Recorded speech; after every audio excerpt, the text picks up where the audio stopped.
உற்சாகத்துடன் மறுபடியும் அனைவருக்கும் வணக்கம். நம்ம செஷன் ஸ்டார்ட் பண்ண போலாம். அதுக்கு முன்னாடி உங்களுக்கு ஏதாவது டவுட்ஸ் இருந்துச்சுன்னா, அதாவது உங்க பர்சனலா உங்களுக்கு வர கேசஸ் ரிலேட்டட் டவுட் இருந்துச்சுன்னா அது செஷனோட எண்ட்ல வச்சுக்கோங்க. அந்த டவுட்ஸை வந்து இடையில கேட்டுக்க வேணாம். இது ஒரு ரெக்வஸ்டா தான் நான் சொல்றேன். ஏன்னா வந்து அவங்க வந்து ஒரு இது ப்ரிப்பேர் பண்றேன்னு சொல்லிட்டு ஒரு கோர்வையா ப்ரிப்பேர் பண்ணி எடுத்து வந்திருப்பாங்க. அதனால நீங்க கேட்கிற கொஸ்டின்ஸ்னால டைவர்ட் ஆகுது. ஸோ அவங்க ப்ரிப்பேர் பண்றத சொல்ல முடியாதுல்ல. அவங்க என்னென்ன டெலிவர் பண்ணணுமோ அவங்க டெலிவர் பண்ணதுக்கு அப்புறமா நீங்க செஷனோட எண்ட்ல என்ன டவுட்ஸ்னாலும் கேட்டுக்கங்க. அந்த டைம்ல அண்ணா ஒரு ப்ரொசீஜர் கோட் அப்படின்னு சொன்னாங்கல்ல, அந்த டைம்ல ப்ரொசீஜர் சம்பந்தமா அந்த கொஸ்டின் சம்பந்தமா அந்த டவுட் வந்துச்சுன்னா மட்டும் அந்த டைம்ல கேளுங்க. மற்றபடி செஷனோட எண்ட்ல நீங்க எந்த டவுட்ஸ் வேணா கேட்டுக்கங்க. அதுக்கு எந்த ஒரு தடையுமே கிடையாது. அதுக்கு முன்னாடி எங்களோட அழைப்பை ஏற்று இன்னைக்கு வந்து இந்த கிளாஸை வந்து சிறப்பாக நடத்தி கொடுக்க வந்திருக்க சதீஷ்குமார் அண்ணனுக்கு எங்கள் அலுவல் சார்பா சாந்தினி அக்கா வந்து லைஃப்லா அப்படிங்கிற ஒரு புக்கை வந்து பிரசன்ட் பண்ண வர்றாங்க. அதுக்கு சதீஷ்குமார் அண்ணனுக்கு புக்கை பிரசன்ட் பண்றதுக்காக சாந்தினி அக்காவை வர சொல்றேன்.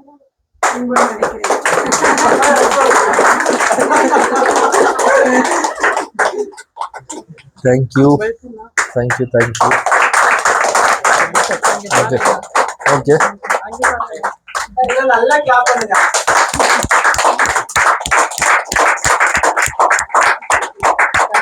ஒரே நிமிஷம் அப்படியே இருங்க. சூர்யா அந்த புக்கு வந்து கம்மிங் ஜூலை லான்ச் ஆக போகுது. ஸோ அது வந்து உங்க ஆஃபீஸ்க்கு, அது வினோத்துக்கு கொடுத்தது. ஸோ இந்த ஆஃபீஸ்க்காக எல்லாத்துக்கும்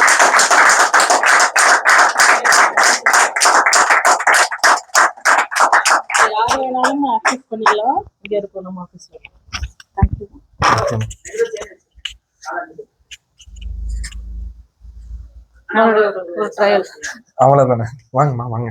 வாமா சந்திரா வாமா.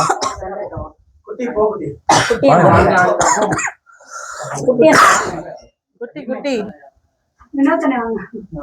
அப்படியே எல்லாரும் வாங்க. முனிஷண்ணா வாங்க. வாங்க வா முனிஷ். அதே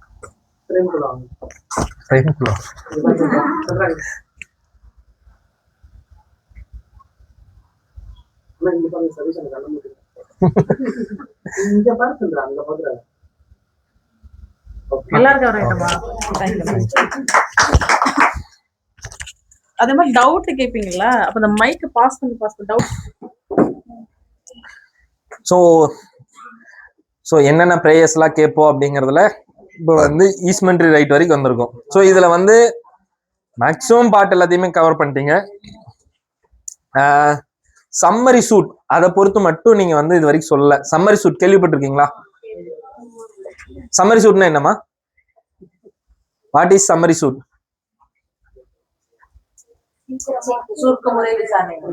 சுருக்க முறை விசாரணை. 6 மாசம் அப்படின்னு டைம் லிமிட் இதுல செட் பண்ணிருக்காங்களா சம்மரி சூட்ல? சம்மரி சூட் எங்க சொல்லியிருக்காங்க? சம்மரி சூட் எதுல சொல்லியிருக்காங்க? சிபிசி சிறப்பு. சிபிசில தான் எங்க சொல்லியிருக்காங்க? ஆர்டர் ஃபைல சம்மரி சூட் சொல்லியிருக்காங்களா? சம்மன் சொல்லியிருக்காங்க. சம்மரி சூட் எங்க சொல்லியிருக்காங்க? கூகுள் பண்ணாம சொல்லணும். உங்களுடைய நாலேஜ். நன்றி.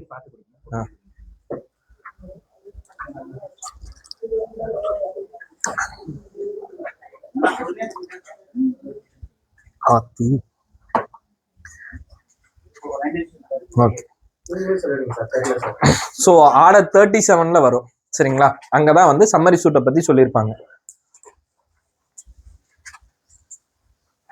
சோ அது சுருக்கு முறை விசாரணை, அவ்வளவுதான். சரிங்களா? அதுல வந்து பிரேயர்ஸ் வந்து ஜென்ரலா வந்து உங்களுக்கு வந்து சம்மரி சூட்ல வந்து எல்லா கேஸையும் எல்லாம் கொண்டு வர முடியாது. அதுல எதெல்லாம் கொண்டு வரலாங்கிறது அந்த சம்மரி சூட்லயே சொல்லியிருப்பாங்க. ஸோ மணி ரிலேட்டட் இல்ல டெஃபினட்டா தெரிஞ்ச அந்த ரிலேட்டட் இஷ்யூஸ் மட்டும்தான் கொண்டு வர முடியும்.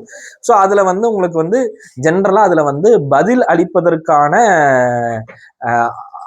உங்களுக்கு வந்து டைரக்டாவே வந்து சம்மரி சூட்டை பொறுத்த வரைக்கும் வந்து ஃபைல் பண்ண உடனேமே வந்து ஏன் வந்து இதை பத்தி நடவடிக்கை எடுக்கக்கூடாதுன்னு தான் இருக்கும். சப்போஸ் நீங்க டிஃபெண்ட் பண்றீங்கன்னா அதுக்கு பெர்மிஷன் பெட்டிஷன் போட்டு பெர்மிஷன் பெட்டிஷன் அலோவ் ஆனா தான் நீங்க பதில் போட்டு அதை வந்து இது பண்ண முடியும். ஒன்ஸ் வந்து பதில் போட்டு அது நார்மல் ட்ரையலுக்கு நடத்தணும் வேண்டிய சூழ்நிலை வருதுன்னா கோர்ட் வந்து அதை வந்து நார்மல் ட்ரையல் ப்ரொசீடிங் நார்மல் சூட்டுக்கு மாத்திரும், இல்லைன்னா சம்மரியாவே நடக்கும். சரிங்களா? ஸோ அதுல ப்ரொசீஜர்ஸ் வந்து மாறும். அது வந்து நம்ம அதை பார்க்கும் போது அந்த அன்னைக்கு தெரிஞ்சுக்கலாம். சரி, ஓகே. வேற என்ன வகையான வழக்குகள் இருக்கு?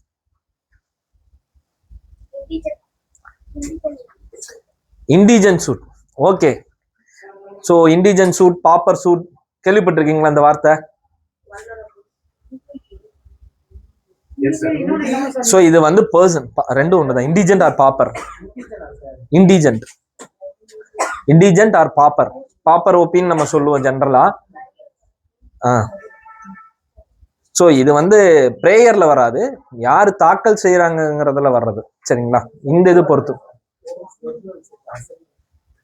புரியல. அசல் ஓஎஸ்ஆ ஆக்சுவலா வந்து இந்த வழக்கு என்ன அப்படின்னா வந்து, ஃபார் எக்ஸாம்பிள் ஒரு நபர் இருக்காரு, அந்த நபருக்கு வந்து வழக்கு தாக்கல் செய்வதற்கான போதிய தொகை இல்லை, பணமே இல்லை. நான் வந்து எனக்கு வந்து இங்க ஃபார் எக்ஸாம்பிள் எனக்கு வந்து இந்த ஒரு ஏக்கரா இடம் இருக்குன்னு வச்சுங்க.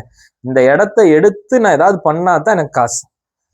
இந்த இடத்த எடுக்கிறதுக்கே நான் காசு கட்டணும்னு என்கிட்ட காசு இல்லை.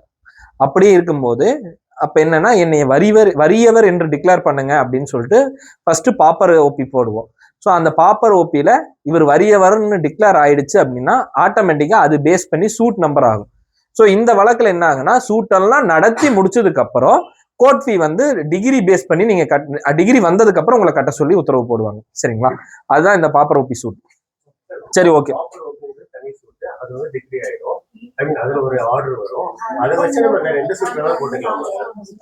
சூட் ஃபைல் பண்ணும்போதே சூட் வித் பாப்பர் ஓபியோட ஃபைல் பண்ணுவீங்க.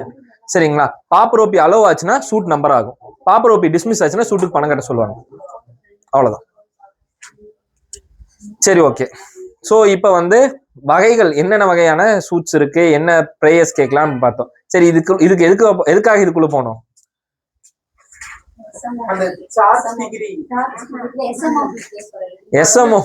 எஸ்எம்ஓபில என்ன ரிலீஃப் கேட்பீங்க அப்படின்னு. ஆக்சுவலா எஸ்எம்ஓபில ரெண்டு மாற்று மதத்தினர் திருமணம் செய்ததற்காக டிவோர்ஸ் கேட்கறதுக்காக நீங்க வந்து ஒரு வழக்கு தாக்கல் செய்யறீங்க அப்படிங்கிற பட்சத்தில் அந்த வழக்குல என்ன பிரேயர் கேட்பீங்க? Dissolution of. இப்ப நீங்க சொன்ன இந்த லிஸ்ட்ல டிசல்யூஷன் ஆஃப் மேரேஜ் வந்துச்சா? இதுல என்ன பிரேயர் கேட்பீங்க சொல்லுங்க.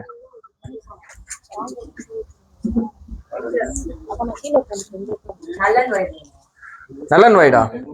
கல்யாணமாய் குழந்தையெல்லாம் பிறந்ததுக்கு அப்புறம் நல்லன் வைடு இல்லா நிலை இது ஆரம்பத்துல இருந்தே அப்படின்னு கேட்பீங்களா? அது எப்படி நல்லன் வைடு ஆகும்?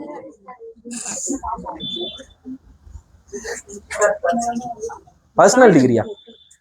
பர்சனல் டிகிரி எப்ப கேட்கலான்னு சொன்னேன்? அது மிச்சம் வர வேண்டிய பணத்துக்கு கேட்கிற டிகிரி பேர் மட்டும்தான் பர்சனல் டிகிரி. வேற வேற வேற. சரி, ஓகே. இத வந்து உங்களுக்கான ஹோம்ஒர்க்கா எடுத்துக்கங்க. சரிங்களா? நெக்ஸ்ட் கிளாஸ் நான் வரும்போது இதுக்கு ஒர்க் அவுட் பண்ணிட்டு வந்து எனக்கு பிரேயர் சொல்லணும். சொல்லலாமா? ஓகே. என்னவா எனக்கு ஃபுல் பிரேயர் வேணும், அவ்வளவுதான். சரிங்களா? ஹம்பிளி பிரேஸ் தட் அப்படின்னு போட்டு அது என்ன கேட்பீங்க, டிக்ளேர் தட் இல்ல வந்து இது தட், அந்த இது என்ன கேட்பீங்களோ அது ஃபுல் வேணும். சரிங்களா? Okay, right. ஸோ நெக்ஸ்ட் வந்து நம்ம வந்து என்னென்ன வகையான இதெல்லாம் பார்த்துட்டோம். இதுக்குள்ள உள்ள போறதுக்கு முன்னாடி ஸ்டேஜஸ் எல்லாத்துக்குமே என்னன்னு தெரியுமா? ஸோ சிவில் சூட்ல என்னென்ன வகையான ஸ்டேஜஸ்லாம் இருக்கு?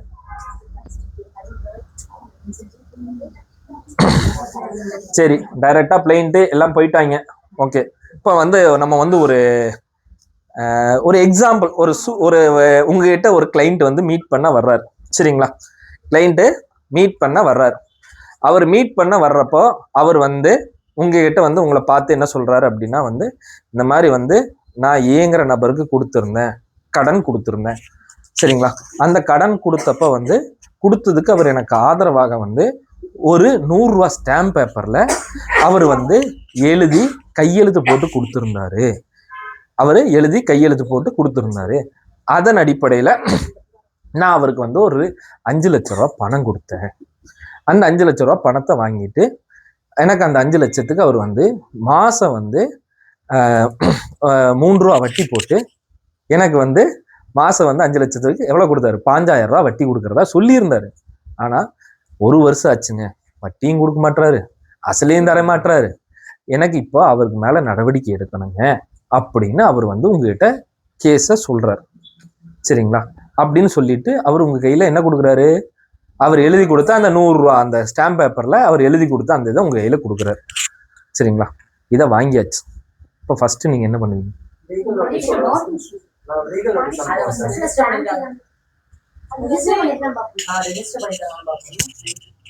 ரிஜிஸ்டர் பண்ணிருக்காங்களான்னு,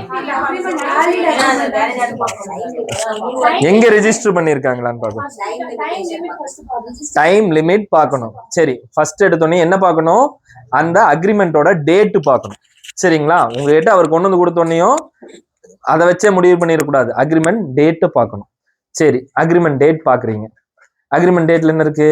அது வந்து ஃபார் எக்ஸாம்பிள் இன்னைக்கு கொண்டு வந்து 2026 உங்களுக்கு ஜூன் 19ஆம் தேதி கொடுக்குற 20ஆம் தேதி கொடுக்குறாருன்னு வச்சுங்க.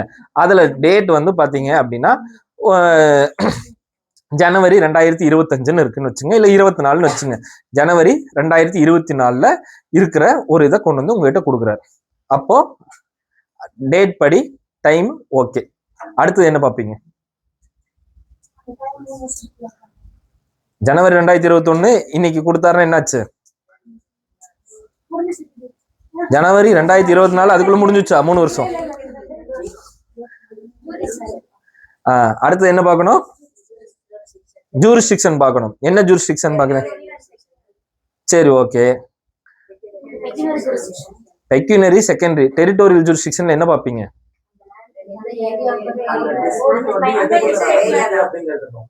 ஓகே. எப்படி ஜூரிஸ்டிக்ஷன் முடிவு பண்ணுவீங்க? ஃபார் எக்ஸாம்பிள் நான் சொல்றேன். இப்ப வந்து நான் வந்து வினோத் கிட்ட வாங்கினேன்னு வச்சுக்கோங்க. சரிங்களா? நான் கோயம்புத்தூர்ல இருக்கேன், வினோத் இங்க இருக்காப்ல. சரிங்களா? வினோத் கோயம்புத்தூர் வந்திருந்தப்போ அவர்கிட்ட நான் கேட்கிறேன், நான் இங்கே ஒரு அக்ரிமெண்ட் வாங்கி வினோத் கையில நான் அதை கொடுத்துட்டேன். வினோத் அது பேஸ் பண்ணி எனக்கு பணம் வந்து கோயம்புத்தூர்லயே கொடுத்துட்டு இங்க வந்துட்டாரு. நீங்க திருச்சியில் இருக்கீங்க, உங்ககிட்ட வந்து வினோத்தின் மாதிரி நான் திருச்சியில் இருக்கேன், அங்க போயிருந்தப்ப அவர் கேட்டாரு, கொடுத்துட்டேன்னு வந்தது. சரியா? இதை கொடுத்தாச்சு. இப்ப நீங்க சூட் எங்க ஃபைல் பண்ணுவீங்க?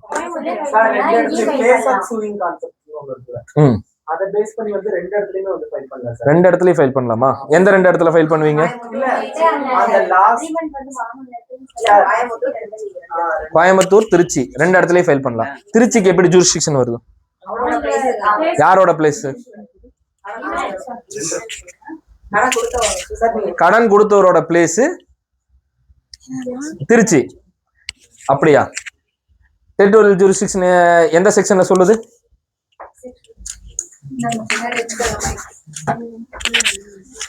செக்ஷன் எடுங்க. செக்ஷன் என்னன்னே யோசிக்கிறீங்களே. 6ஆ? செக்ஷன் 6ல வந்து இதை பொறுத்து வராது. சரிங்களா?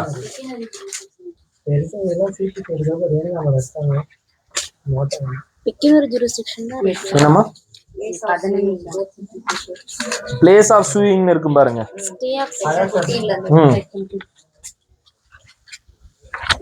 செக்ஷன் 15 and 16 எடுத்து படிங்க.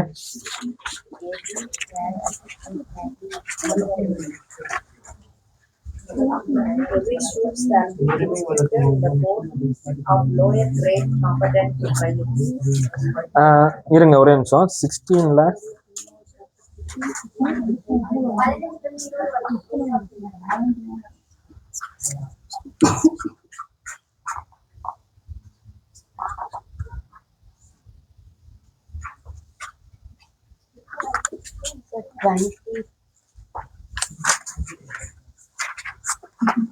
where different reside and cause of action.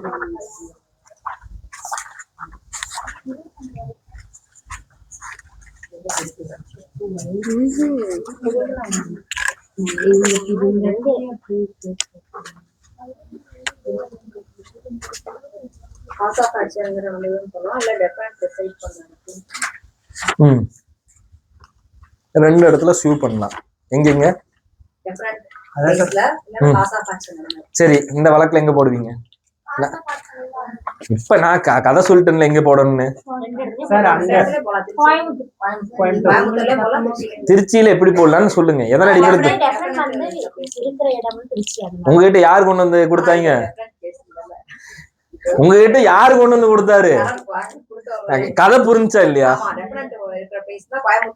Sir Coimbatore Coimbatore மட்டும்தான் ஜூரிஸ்டிக்ஷன் வரும். புரிஞ்சா புரியல? ஏன் கேட்டேன் புரியல சார். ஏன்னா அங்கதானே சார் கொண்டு வந்து கொடுத்தாரு. இஷ்யூ என்ன இங்க?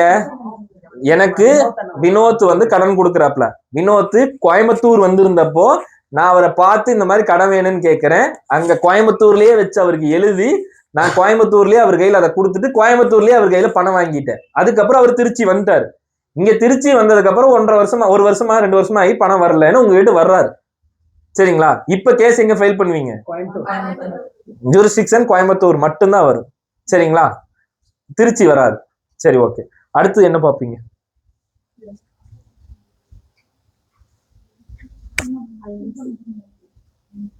பணம் கொடுத்ததுக்கு ஏதாவது விட்னஸ் பார்க்கணும். ஓகே, விட்னஸ் சைன் பண்ணு.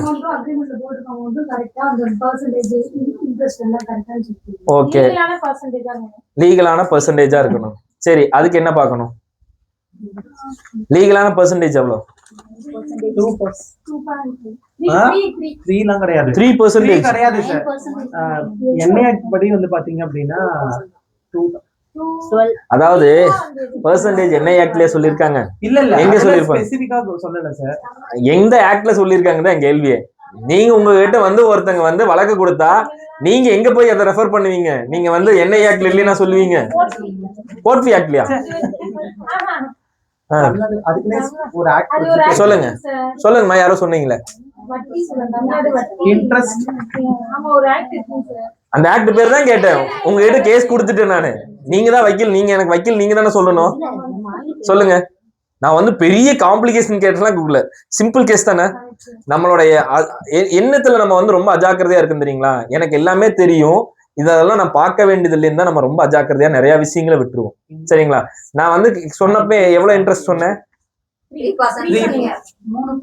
ரூபா வட்டின்னு சொல்றேன். 3 ரூபா வட்டினா எவ்வளோ?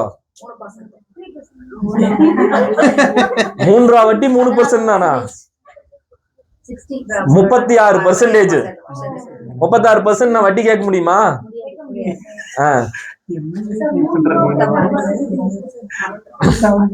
1 ரூபா வட்டினா 12%. ஆக்சுவலா என்னன்னா மாசத்துக்கு 1 ரூபா. சரிங்களா? நீங்க நம்ம இன்ட்ரெஸ்ட் எல்லாமே ஜென்ரலா பெர் இயருக்கு போடுவீங்க. அப்போ 12 மாசம் இருக்கு. 12 தாட்டி ஒவ்வொரு வாரம் வரும்போது ஒரு வருஷத்துக்கு 12 ரூபா. அப்ப 3 வருஷத்துக்கு இதை போட்டீங்கன்னா 3 ரூபாய்க்குன்னா 3 வருஷத்துக்குங்கிற 3 ரூபாய்க்குன்னா 36%. 36%. 36% நான் கேட்கலாமா? எங்க சொல்லியிருக்காங்க? நீங்க பாட்டுக்கு சொல்லிட முடியுமா? அதை கிளைண்ட் கிட்ட சொல்லும் போது என்ன சொல்லணும்? அவளை கேட்க முடியாதுன்னு எவ்வளவு கேட்கணும்? அது எங்க சொல்லியிருக்காங்கன்னு சொல்லுவீங்க? இன்ட்ரெஸ்ட் ஆக்ட் 1978 அப்படின்னு ஒரு ஆக்ட் இருக்கா? சிபிசில எஸ் சார், சிபிசில அதுக்கு தனி ஆக்ட் தான். தனி ஆக்ட். என்ன ஆக்ட்மா? Tamil Nadu exorbitant interest act. எந்த இயர் சார்? 2003. சரிங்களா? அதுல வந்து ரூல்ஸ் வந்து ஃப்ரேம் பண்ணுவாங்க. அந்த ரூல்ஸ் அடிப்படையில வந்து உங்களுக்கு நம்ம ஜெனரலா எல்லாருமே என்ன சொல்லுவோம்? பேங்க் இன்ட்ரெஸ்ட் அப்படின்னு சொல்லிட்டு போயிடும். பேங்கோட இன்ட்ரெஸ்ட் என்னங்க? What is bank interest? 9% தான் பேங்கோட இன்ட்ரெஸ்ட். அது எங்க சொல்லி இருக்கு? அதாவது நம்ம எல்லாருமே என்ன பண்றோம் அப்படின்னா வந்து எல்லாத்தையுமே வந்து ஒரு டிஃபால்ட்டா இதுதான் இருக்கும் அப்படின்னு ஒரு அசம்ஷன்லயே முன்னா இருக்கு. அது எதுக்கு எந்த ஆக்டையும் எந்த செக்ஷனையும் நம்ம எடுத்து ரெஃபர் பண்றதே இல்லை. பேங்கிங் ஆக்ட்லயே சொல்றாங்க. ஸோ அந்த பேங்கோ ஆர்பிஐ ரெகுலேஷன்ஸோ அவர் சொன்னதுனால நான் வந்து சொன்னேன். சரிங்களா? நீங்க அதெல்லாம் பார்க்க வேண்டிய அவசியங்கள் இல்லை. இங்க வந்து அதை பத்தி எல்லாம் ஒன்றும் சொல்லல. எக்ஸாபிடன்ட் இன்ட்ரெஸ்ட் ஆக்ட்லயே வந்து உங்களுக்கு அதோட ரூல்ஸ் வந்து எவ்ரி இயர் வந்து ரூல்ஸ் ரெகுலேட் பண்ணி விடுவாங்க. ஸோ இப்போ வந்து ஒரு 3 வருஷமா விடலை. ஸோ கடைசியா விட்டதோட அடிப்படையில எவ்வளவு இருக்குன்னு பார்த்துட்டு வந்து அடுத்த கிளாஸ்ல சொல்லணும். சரிங்களா? என்னைக்கு ஏன் நான் வந்து எல்லாத்தையுமே அடுத்த கிளாஸ் சொல்லணும்னு சொல்றேன்? நான் அப்பதான் போய் பார்ப்போம் சார். இல்லைன்னு வச்சுங்களேன், இதை மறந்துடுவீங்க. நான் இப்படி ஒரு ஆக்ட் சொன்னதே மறந்துடுவீங்க. ஆனா நான் இது வரைக்கும் சொன்னதுல ஒவ்வொரு கிளாஸ்லயும் இந்த மாதிரி சொல்லுவேன். அடுத்த கிளாஸ் போயில இதுல 4 கேள்வி சொன்னா ஒரு கேள்வியை திரும்ப கேட்கறதே பெரிய அதிசயமான விஷயம் தான். நீங்க திரும்பி கேட்டீங்கன்னா நான் ஆன்சர் சொல்ல போறேன். நீங்க ஞாபகம் வச்சுட்டு வந்து சார் அன்னைக்கு சொன்னீங்க இதுக்கு பதில் என்ன, ஆனா பதில் என்னன்னு கேட்க கூடாது. நான் இதெல்லாம் பார்த்தேன் சார், இதுல எனக்கு இதெல்லாம் தான் சார் தெரிஞ்சிச்சு, இது தெரியலன்னு வந்து சொல்லணும். என்ன சார் ஆன்சர்னு வந்து கேட்க கூடாது. சரிங்களா? ஓகே சரி ஓகே. இப்ப எக்ஸாபிடன்ட் இன்ட்ரெஸ்ட் ஆக்ட் எடுத்து பாக்குறீங்க. அந்த இன்ட்ரெஸ்ட் படி என்னவா இருக்கு? இன்ட்ரெஸ்ட் அதிகமா இருக்குது. அப்போ இன்ட்ரெஸ்ட் அவ்வளவு அதிகமா கேட்க முடியாது. அப்போ வந்து இன்ட்ரெஸ்ட் குறைவா தான் கேட்டாங்க. சரி ஓகே. அடுத்தது வேற என்ன பாப்பீங்க? வேற என்ன பண்ணணும் உங்ககிட்ட இதை கொடுத்ததுக்கு அப்புறம்? இந்த அமௌண்ட்டுக்கு இவ்வளோ பத்திரத்துக்கு இதெல்லாம் 100 ரூபாய் பத்திரத்துக்கு அந்த மாதிரி அந்த பிக்சட் அமௌண்ட்டுக்கு கரெக்டான பத்திரம், அதாவது ஸ்டாம்ப் டியூட்டி ஒட்டிருக்காங்க. ஓகே சோ இது ஓகே ஓகே. இதுக்கு இந்த கொஸ்டின் வரணுங்கிறதுக்காக தான் நான் இந்த விஷயத்தையே வந்து ஜென்ரலா ப்ராமிசரி நோட்ல தான் எழுதுவாங்க. நான் ஏன் ஸ்டாம்ப் பேப்பர்னு சொன்னேன் அப்படின்னா, உங்களுக்கு ப்ராமிசரி நோட்டுக்கும் ஸ்டாம்ப் பேப்பருக்கும் வித்தியாசம் இருக்கு. சரிங்களா? ப்ராமிசரி நோட்டை பொறுத்த வரைக்கும் என்ன ஒட்டுவீங்க? ரெவன்யூ ஸ்டாம்ப் ஒட்டினா போதும். இதுல ரெவன்யூ ஸ்டாம்ப் ஒட்ட வேண்டியதில்லை, பட் இதுவே இருக்கு. ஆனா இதுல வேல்யூ டிட்டர்மைன் பண்றதுக்கு ஏற்கனவே சொல்லியிருக்காங்க. எங்க சொல்லியிருக்காங்க? இதை பொறுத்து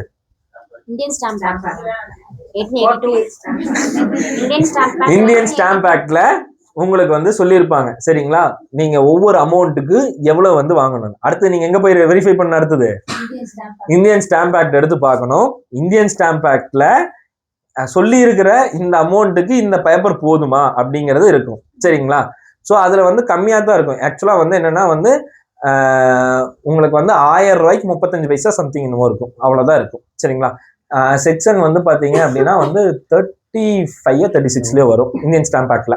ஸோ அந்த ஆக்ட்ல அந்த செக்ஷன் எடுத்து பாத்தீங்க அப்படின்னா, ஸோ இந்த மாதிரி பாண்ட்ஸ்ல வந்து நீங்க வந்து அமௌண்ட்ஸ் கொடுக்குறீங்க அப்படின்னா, ஸோ ரெவன்யூ ஸ்டாம்ப் போட்டாம ப்ராமிசரி நோட்டுக்கு அது தனி, அதுக்கு இது வர வேண்டியதில்லை. பட் இந்த வழக்கு வர்றதுனால சொல்றேன். ஸோ ஒரு வழக்கு வரும்போது ரொம்ப கேஷுவலா எல்லாத்தையும் எடுத்துக்கூடாது. சரிங்களா? இன்கேஸ் வந்து ஒரு பழைய 10 ரூபா பேப்பர்ல 20 ரூபா பேப்பர்லயே வாங்கியிருக்காங்க, இல்ல இதை பேஸ் பண்ணி வந்து ஒரு 1 கோடி ரூபா கொடுத்துருக்காங்க, வெறும் 100 ரூபா பேப்பருக்கு 1 கோடி ரூபா கொடுத்துட்டாங்க. அப்ப அது அந்த அமௌண்ட்டுக்கு அந்த வேல்யூ இதாகுமா, இது வேலிட் ஆகுமா அப்படிங்கிற நம்ம கிராஸ் செக் பண்ணோம்ல. ஆனா ஜென்ரலா நம்ம யாரும் அதை பார்க்கறதே கிடையாது. யாராவது பார்ப்போமா? சோ இதெல்லாமே என்னன்னா, நமக்கு எதிரா வர்றவங்க இந்த விஷயம்லாம் தெரிஞ்சவங்களா வந்துட்டாங்கன்னா நமக்கு சிக்கல். சோ 2 பேருக்கும் தெரியல அப்படின்னா அது வந்து பிரச்சனையா கிடையாது, அது போயிடும். நம்மளுடைய எதிரில் வர்ற அட்வொகேட் வந்து என்னைக்குமே அவங்கள முட்டாளா நம்ம நினைக்க கூடாது. சரிங்களா? அது வந்து ஏதோ ஒரு நேரத்துல எப்படியோ ஒண்ணு கூட வந்து அவங்களுக்கு ஸ்ட்ரைக் அவுட் ஆகலாம். சரிங்களா? சரி ஓகே. இத பார்த்தாச்சு. அடுத்து என்ன பண்ணுவீங்க? அப்ப வேலிடா இல்லைன்னா அந்த கேஸே இல்ல அப்படியே சார். இப்ப 100 ரூபாய் ஸ்டாம்ப்ல 1 கோடிக்கு வாங்கியிருக்காரு. அந்த அக்ரிமெண்டே இன்வாலிட் மாதிரி அப்போ கேஸே வேற ஏதாவது இல்ல உங்களுக்கு சொல்யூஷன்? இல்ல நல்ல கேள்வி. சரிங்களா? ஒரு அமௌண்ட் ஸ்டாம்ப் வந்து அதுக்கு தேவையான அளவுக்கு ஸ்டாம்ப் நீங்க பண்ணல அப்படின்னா என்ன பண்ணணும்? What is the procedure once you have அந்த இவ்வளவு ஸ்டாம்ப் வந்து ஸ்டாம்ப் டியூட்டி கட்டணும், ஸ்டாம்ப் டியூட்டி கட்டல, அந்த அளவுக்கு ஸ்டாம்ப் டியூட்டி கட்டல அப்படின்னா என்ன ப்ரொசீஜர்? ஆக்ட தான் பார்க்கணும்பா. ஆக்ட்ல தான் என்ன சொல்லியிருக்கீங்க? உங்களுக்கு கொஸ்டினே அதுதான். என்ன பண்ணணும் தான் கேட்கறோம். அது எங்க பார்க்கணும்னா இல்ல, அது இந்தியன் ஸ்டாம்ப் ஆக்ட்ல இருக்கு. ஆன்சரையும் சொல்லிட்டேன். இந்தியன் ஸ்டாம்ப் ஆக்ட்ல என்னவா இருக்கு? இந்த இதுக்கான ப்ரொவிஷன், நல்ல பேர், அந்த பேரை மட்டும் சொல்லுவீங்கன்னா எதிர்பார்க்கிறேன் நானு. சொல்லுமா? அதாவது வந்து நீங்க வந்து இந்த விஷயத்துக்கு இவ்வளவு ஸ்டாம்ப் கட்டணும், ஸ்டாம்ப் டியூட்டி கட்டணும்னு இருக்கு. சரிங்களா? அந்த ஸ்டாம்ப் டியூட்டியோட கம்மியா கட்டிட்டீங்க. கம்மியா கட்டின விஷயத்த சோ உங்களுக்கு வந்து ஸ்டாம்ப் ஆக்ட் அடிப்படையில நீங்க வந்து இங்க எவிடன்ஸா கொண்டு வந்து போட முடியாது. அது பார் பண்ணது section 49. So section 49 of stamp act வந்து பார் பண்ணிடுச்சு. ஸோ நீங்க வந்து ப்ராப்பரா ஸ்டாம்ப் பண்ணல அப்படின்னு. அப்போ அந்த மாதிரி ஒரு பிரச்சனை இருக்கிறத ரெக்டிஃபை பண்ணணும். அப்ப அதை எப்படி ரெக்டிஃபை பண்ணுவீங்க?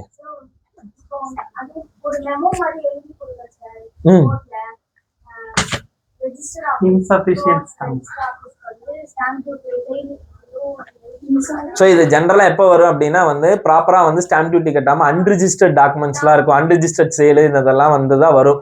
ஸோ இந்த கேசஸ்ல வர்றது ரொம்ப ரேர் தான். ஸோ இதுக்கும் அது அப்ளிகபிள் தான். அதனால நான் அதை கேட்டேன்.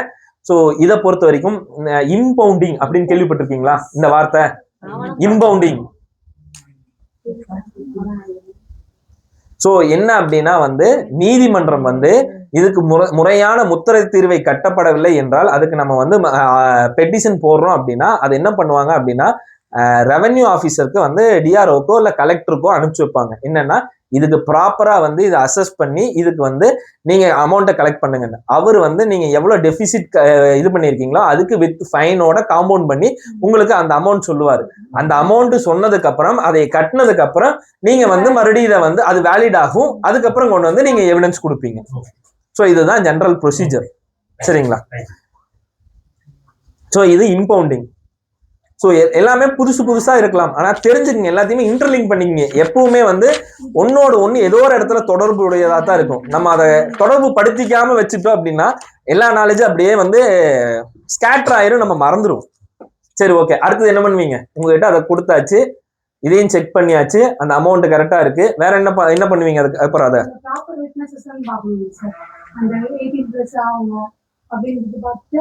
Okay, super.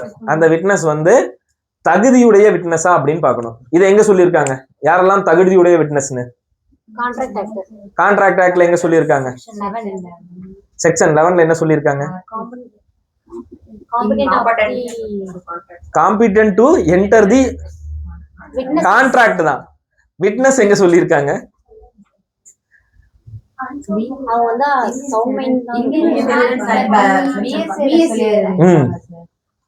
பிஎஸ்ஐல என்ன சொல்லியிருக்காங்க?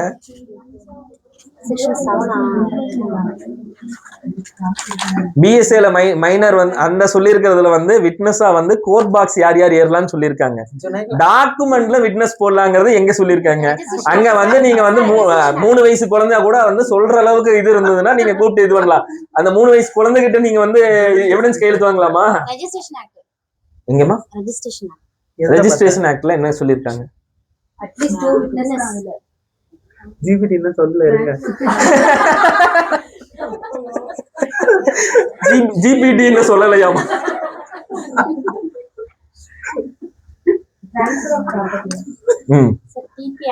டிரான்ஸ்பர் ஆஃப் ப்ராப்பர்ட்டி ஆக்ட்ல விட்னஸ்க்கு இதெல்லாம் தகுதி எல்லாம் சொல்றாங்களா? 2 அட்டஸ்டேஷன் இருக்கும். அவங்க சொன்னது கரெக்ட் தான். சோ அதுலயே வந்து சொல்லியிருப்பாங்க என்னன்னா who are eligible to enter contract. சரிங்களா? அவங்க எல்லாம் வந்து விட்னஸ் அட்டஸ்டேஷன் பண்ணலாம் அப்படின்னு சொல்லியிருப்பாங்க. ஸோ அதே தான் இங்கேயும் அப்ளிகபிள் ஆகும். அதன் அடிப்படையில தான் நம்ம கான்ட்ராக்ட் ஆக்ட்ல போய் 10, 11 எடுத்து அதன் அடிப்படையில் இவங்க வந்து வர்றாங்களான்னு நம்ம பார்க்கறோம். சரிங்களா? ஓகே, இதை பார்த்தாச்சு. ஸோ நீங்க இப்ப என்னென்ன ஆக்ட் பார்க்கணும்? இதுக்காக இது வரைக்கும் என்னென்ன ஆக்ட்லாம் பார்க்க சொல்லியிருக்கோம்? யாராவது ஒவ்வொருத்தா சொன்னீங்கன்னா பரவாயில்ல. சரி, ஒரு ஆள் சந்திரா சொல்லுங்க.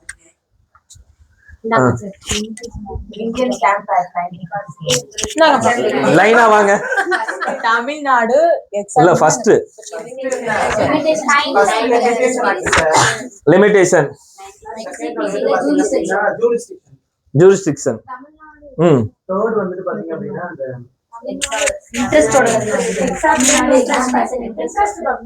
Okay, Tamil Nadu interest act sir. Okay, அதுக்கப்புறம் stamp act, Indian stamp act sir. Okay.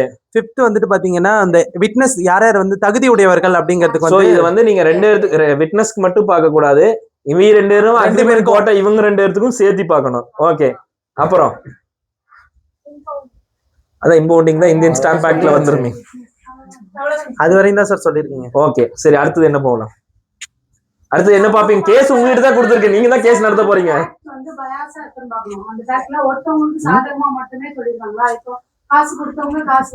எனக்கு ஜெனரலா ப்ராமிசரி நோட்ல எவ்வளவுதான் இருக்கும், வேற என்ன இருக்கும்? அக்ரிமெண்ட்ல ஜெனரலா வந்து என்ன அக்ரிமெண்ட்ல இருக்கும்? நான் அந்த 100 ரூபாய் பேப்பர்லயும் சொல்லியிருக்கேன், நான் கண்டென்ட்டே கூட சொல்லிடுறேன். இந்த மாதிரி இன்னார் கோயம்புத்தூர்ல வசித்து வரும் இன்சோன் சதீஷ், அதுக்கப்புறம் திருப்பூர்ல வசித்து வரும் திருப்பூர் ஆகிய உங்களுக்கு நான் எழுதி கொடுத்த கடன் உறுதி பத்திரம் என்னவென்றால் இதுல வந்து இந்த தேதியில வச்சு இங்க இந்த இடத்துல வச்சு வாங்கிட்டேன்.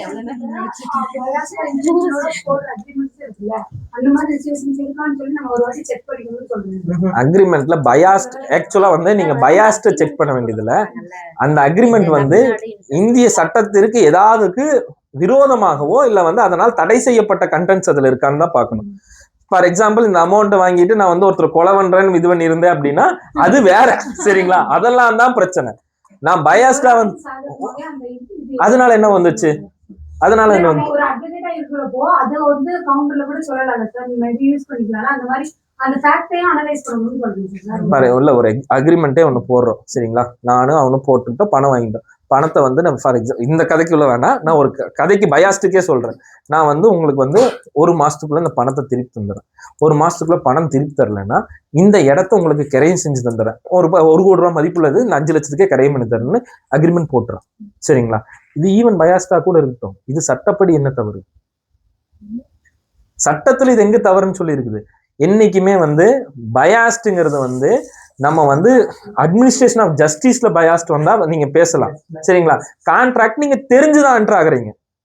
சரிங்களா, அங்க வற்புறுத்தல் இருந்து பண்ண வச்சாங்க அப்படின்னா, ஃபார் எக்ஸாம்பிள் பேங்க்ல போறீங்க, உங்களுக்கு லோன் வேணும்னா இது பண்ணி தான் ஆகணும்னு இருந்ததுன்னா அதெல்லாம் வேற. சரிங்களா, இங்க வந்து நம்ம ஸ்டாண்ட் எடுத்து பேசுறது வேற. கோர்ட்ல வந்து இந்த மாதிரி பயாஸ்ட் இருக்குங்க. ஸோ அந்த பயாஸ்டுக்குலாம் நம்ம டிஃபென்ஸ் எடுக்கலாம். பட் அதை நீங்க இங்க செக் பண்ண வேண்டியதுல லா பிரீச் பண்ணிருக்காங்களான்னு மட்டும் பாத்துங்க. ஓகே, அடுத்தது ரெசிடென்ட் எங்க இருக்காங்க பாத்தீங்க. அதான் ஏற்கனவே டெரிட்டோரியல் ஜூரிஸ்டிக்ஷன் முடிவு பண்ணிட்டுமே, கோயம்புத்தூர்ல ஃபைல் பண்றீங்க. லீகல் நோட்டீஸ் அனுப்புறேன். ஓகே, லீகல் நோட்டீஸ் அனுப்புவீங்க. ஸோ டிமாண்டிங் எனக்கு இந்த மாதிரி பணத்தை கொடுக்க சொல்லி நோட்டீஸ் அனுப்ப போறீங்க. அதுல எது கரெக்ஷன் இருக்குன்னு பாருங்க. எதுல கரெக்ஷன் இருக்கு? நோட்டீஸ்ல கரெக்ஷன் இருக்கானே. நோட்டீஸ் இல்லல, ஓதும் பாண்ட்ல கரெக்ஷன் இருந்தா அப்போ ஒயிட்னர் வச்சு பாண்ட்ல எழுதிடலாம்னா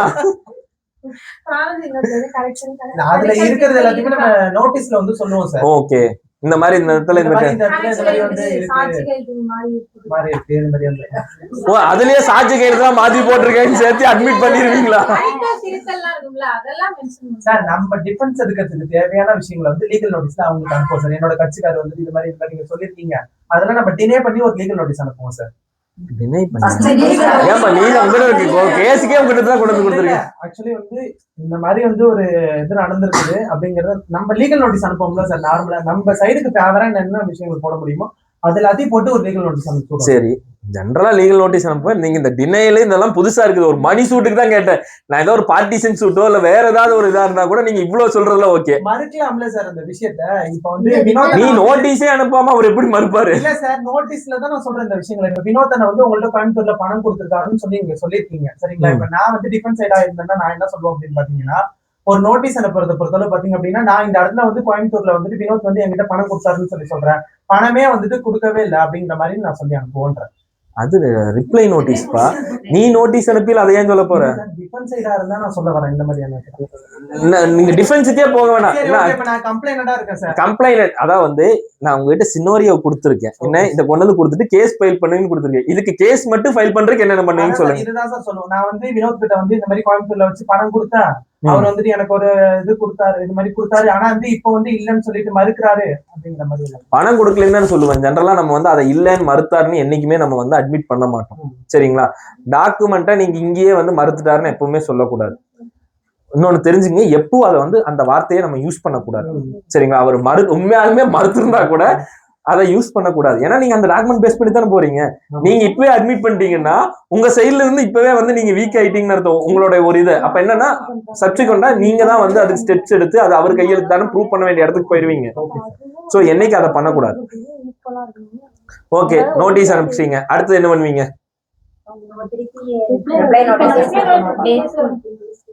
சரி, அவர் ரிப்ளை கொடுத்தாரு கொடுக்கல ரெண்டுல ஏதோ ஒண்ணு வச்சுங்க. கொடுத்தாருன்னு வச்சுக்கிட்டாலும் சரி, கொடுக்கலனாலும் வச்சுக்கிட்டாலும் சரி. கேஸ் எப்ப ஃபைல் பண்ணணும்? ஓகே, நோட்டீஸ் டைம் முடிஞ்சோடனே கேஸ் ஃபைல் பண்ணலாம். கேஸ் ஃபைல் பண்றீங்க. ஓகே, கேஸ் ஃபைல் பண்ணல என்னென்ன ஃபைல் பண்ணணும்? அதுக்கு என்னென்னலாம் பார்க்கணும், என்னென்னலாம் வைக்கணும்?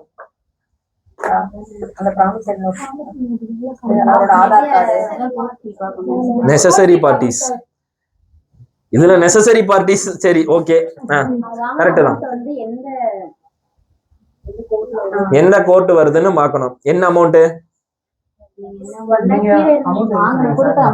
5 லட்சம். 5 லட்சத்துக்கு வந்து முன்சிப் கோர்ட்டா? இது எங்க சொல்லிருக்காங்க? பெக்யூனரி ஜூரிஸ்டிக்ஷன் சிபிசி சொல்லிருக்காங்க சார். சிபிசி இந்த தமிழ்நாடு எடுத்து அதை மட்டும் அந்த வார்த்தையை காட்டு. தமிழ்நாடு சிவில் கோட்ஸ் சார் இப்ப ₹1,000 to ₹1,00,000 வரை இருந்துச்சு அப்படின்னா வந்துட்டு முன்சிப் கோர்ட் சார். இப்ப 1 lakh to up to 10 lakh வந்து பாத்தீங்க அப்படின்னா வந்து சப் கோர்ட் சார். 10 lakh இருந்து வந்துட்டு டிஸ்ட்ரிக்ட் கோர்ட் இது 10 lakh அப் டு அதுக்கு மேல போனுச்சு அப்படின்னா வந்து ஹைகோர்ட் அந்த மாதிரியான இது வச்சுக்கலாம். 1 கோடிக்கு மேல ஹைகோர்ட் வச்சுக்கலாம்.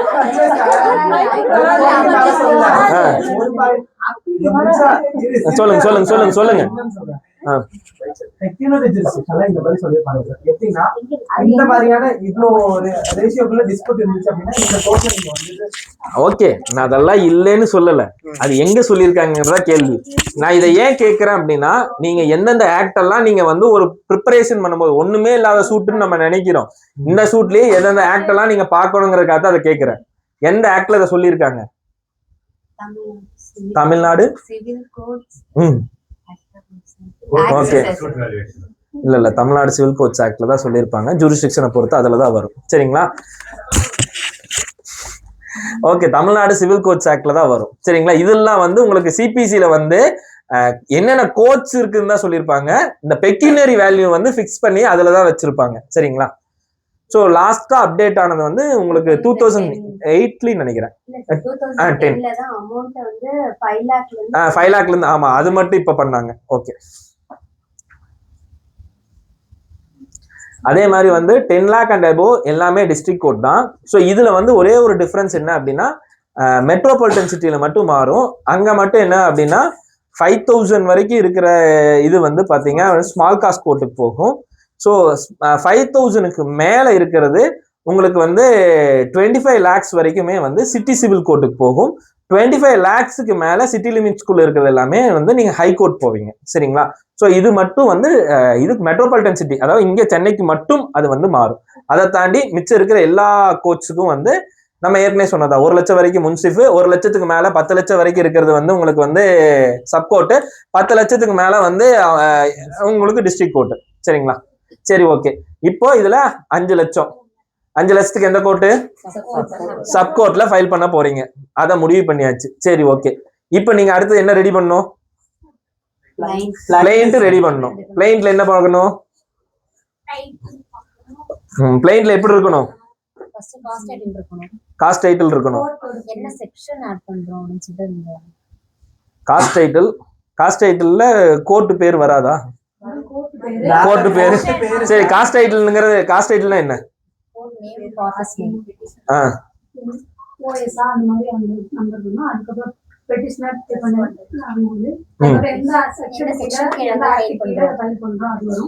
ஓகே, சரி, ஓகே. இது எங்க சொல்லிருக்காங்க? சிவில் ஃபைலிங் ப்ரொசீஜர்னு ஒண்ணு இருக்கா? ஃபைலிங் ப்ரொசீஜர்னு ஏதாவது ஆக்ட் இருக்கா?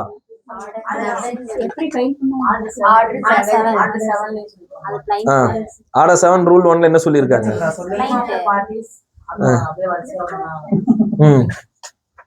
சொல்லுமா.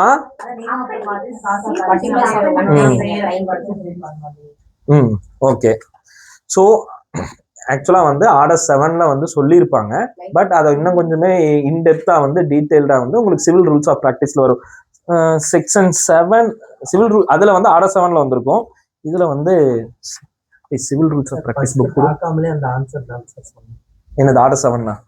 Civil rules of practice book கூட. ஆனா செக்ஷன்லாம் தெரியல சார். எனக்கு அதை implement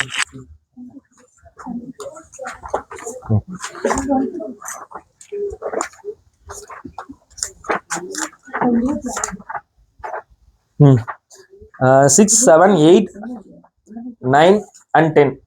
so civil rules of practice 6ல இருந்து 10 வரைக்கும் இருக்கிறது செக்ஷன் ரூல்ஸ்ல வரும். ஸோ 6ல இருந்து 10 வரைக்கும் இருக்கிறது சிவில் ரூல்ஸ் ஆஃப் பிராக்டிஸ். அதுல வந்து படிச்சீங்கன்னா அதுல வந்து என்னென்ன அடுத்தடுத்து வரணும் அப்படிங்கிறது இருக்கும். சரிங்களா? சரி, ஓகே. அடுத்தது என்ன வரும்? காஸ்ட் டைட்டில் போட்டீங்க. அடுத்தது என்ன போடுவீங்க? என்னது? ஓகே. ஸோ பார்ட்டியோடைய 2 பார்ட்டிஸோட அட்ரஸும், ஸோ அட்ரஸ் ஃபார் கம்யூனிகேஷனும் போடுவோம். ஸோ அட்ரஸ் ஃபார் கம்யூனிகேஷன் வந்து சிவில் ரூல்ஸ் ஆஃப் ப்ராக்டிஸ்ல தான் சொல்லியிருக்கோம். எதுக்காக அந்த அட்ரஸ் ஃபார் கம்யூனிகேஷன் சொல்லியிருக்காங்க? ஸோ சப்சிக்வெண்டா சம்மன் சர்வ் பண்றதுக்கு, அதுக்காக அது சொல்லியிருப்பாங்க. சரி, ஓகே. ஸோ இது ஃபுல்லா சேர்ந்தது லாங் காஸ்ட் டைட்டில். மேலே பார்த்தது ஷார்ட் காஸ்ட் டைட்டில், இதோட சேர்ந்தது long cause title. Long cause title எல்லாம் போட்டு முடிச்சாச்சு. அடுத்து என்ன பண்ணுவீங்க? கதை எழுதிடுவீங்களா? So facts of the case. So அதுல பாடி ஆஃப் த கண்டென்ட்ல ஃபேக்ட்ஸ் ஆஃப் த கேஸ் வரும். சரி, அதுக்கப்புறம் காஸ் ஆஃப் ஆக்ஷன். ப்ரேயரா காஸ் ஆஃப் ஆக்ஷனா? காஸ் ஆஃப் ஆக்ஷன் முடிச்சு டைரக்டா ப்ரேயர் போயிருவீங்க.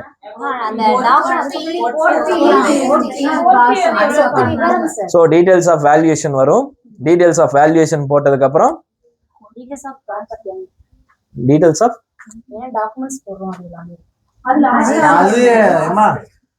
இப்போ இது முடிச்சதுக்கு அப்புறம் காஸ் ஆஃப் ஆக்ஷன் சொல்லியாச்சு. காஸ் ஆஃப் ஆக்ஷனுக்கு அடுத்து என்ன வரும்? டீடைல்ஸ் ஆஃப் வேல்யூவேஷன் வரும். ஓகே, டீடைல்ஸ் ஆஃப் வேல்யூவேஷன் போட்டதுக்கு அப்புறம் ஓகே ப்ரேயர். ப்ரேயர் முடிஞ்சதும்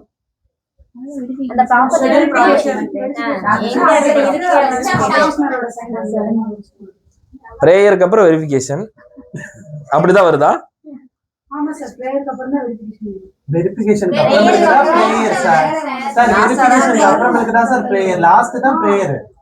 சரி, ப்ரேயருக்கு அப்புறம்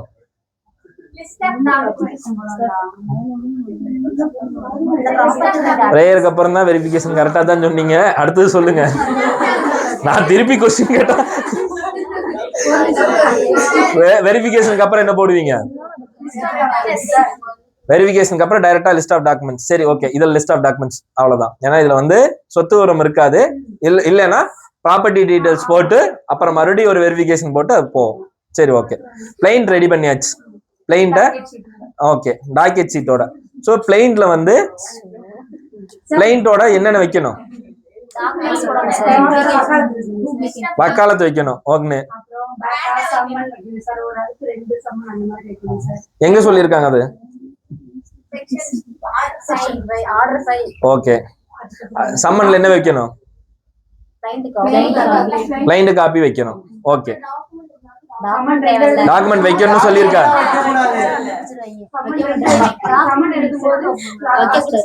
சட்டம் சொல்லவில்லை. ஆமா, இங்க இருக்கிறவங்க வந்து ஆக்சுவலா வந்து சர்க்குலர்ஸ்ல வந்து உங்களுடைய லோக்கல் கோர்ட்ல டிமாண்ட் பண்றது வேற, ஆக்ட் சொல்லல. ஓகே, அடுத்தது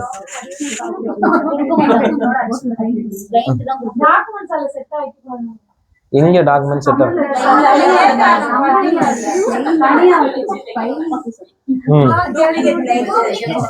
டூப்ளிகேட் பிளைண்ட். டூப்ளிகேட் பிளைண்ட் ஏன் வைக்கிறோம்? பிளைண்ட் காணாம போனா வேணுங்கிறதுக்காக டூப்ளிகேட் பிளைண்ட் வைக்கிறோமா? போட்டு அப்ப முதல்ல வந்து நான் தொலைச்சிருவேன்னு முடிவு பண்ணிட்டேன். சரி, அது சூட்டுக்கு மட்டும் வந்து தொலைச்சிருவேன்னு முடிவு பண்ணி டூப்ளிகேட் வாங்குறாங்களே, மத்ததுக்குலாம் ஏன் வாங்குறது இல்ல? மத்ததெல்லாம் தொலைக்க மாட்டாங்க, சூட்டை மட்டும் தொலைச்சிருவாங்களா?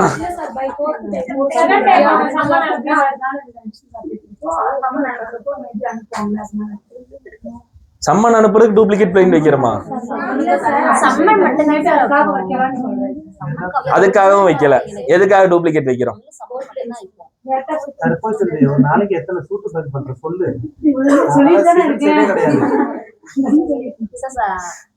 எதுக்காக வைக்கிறோம்? ஆர்டர்ல சொல்லிட்டாங்க, அவங்களும் சிபிசில போயிட்டாங்க, அதனால வைக்கிறோம். நல்ல பதில். என்னது? ஏன் ரிப்ளை கொடுக்கறதுக்கு டூப்ளிகேட் பிளைண்ட் அனுப்பிச்சு வைக்கிறாங்க?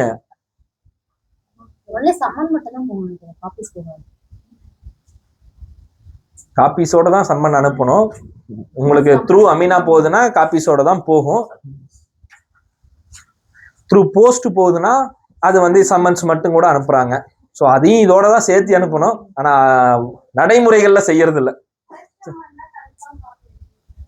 ஓகே ஓகே, சரி சொல்லுங்க, ஏன் டூப்ளிகேட் பிளைண்ட்? அதான் தேடிட்டு இருக்கீங்களா? சரி, ஓகே. தேடி முடியறதுக்குள்ள, கிளாஸ் முடியறதுக்குள்ள சொல்லுங்க. அடுத்தது போல சொல்லுங்க.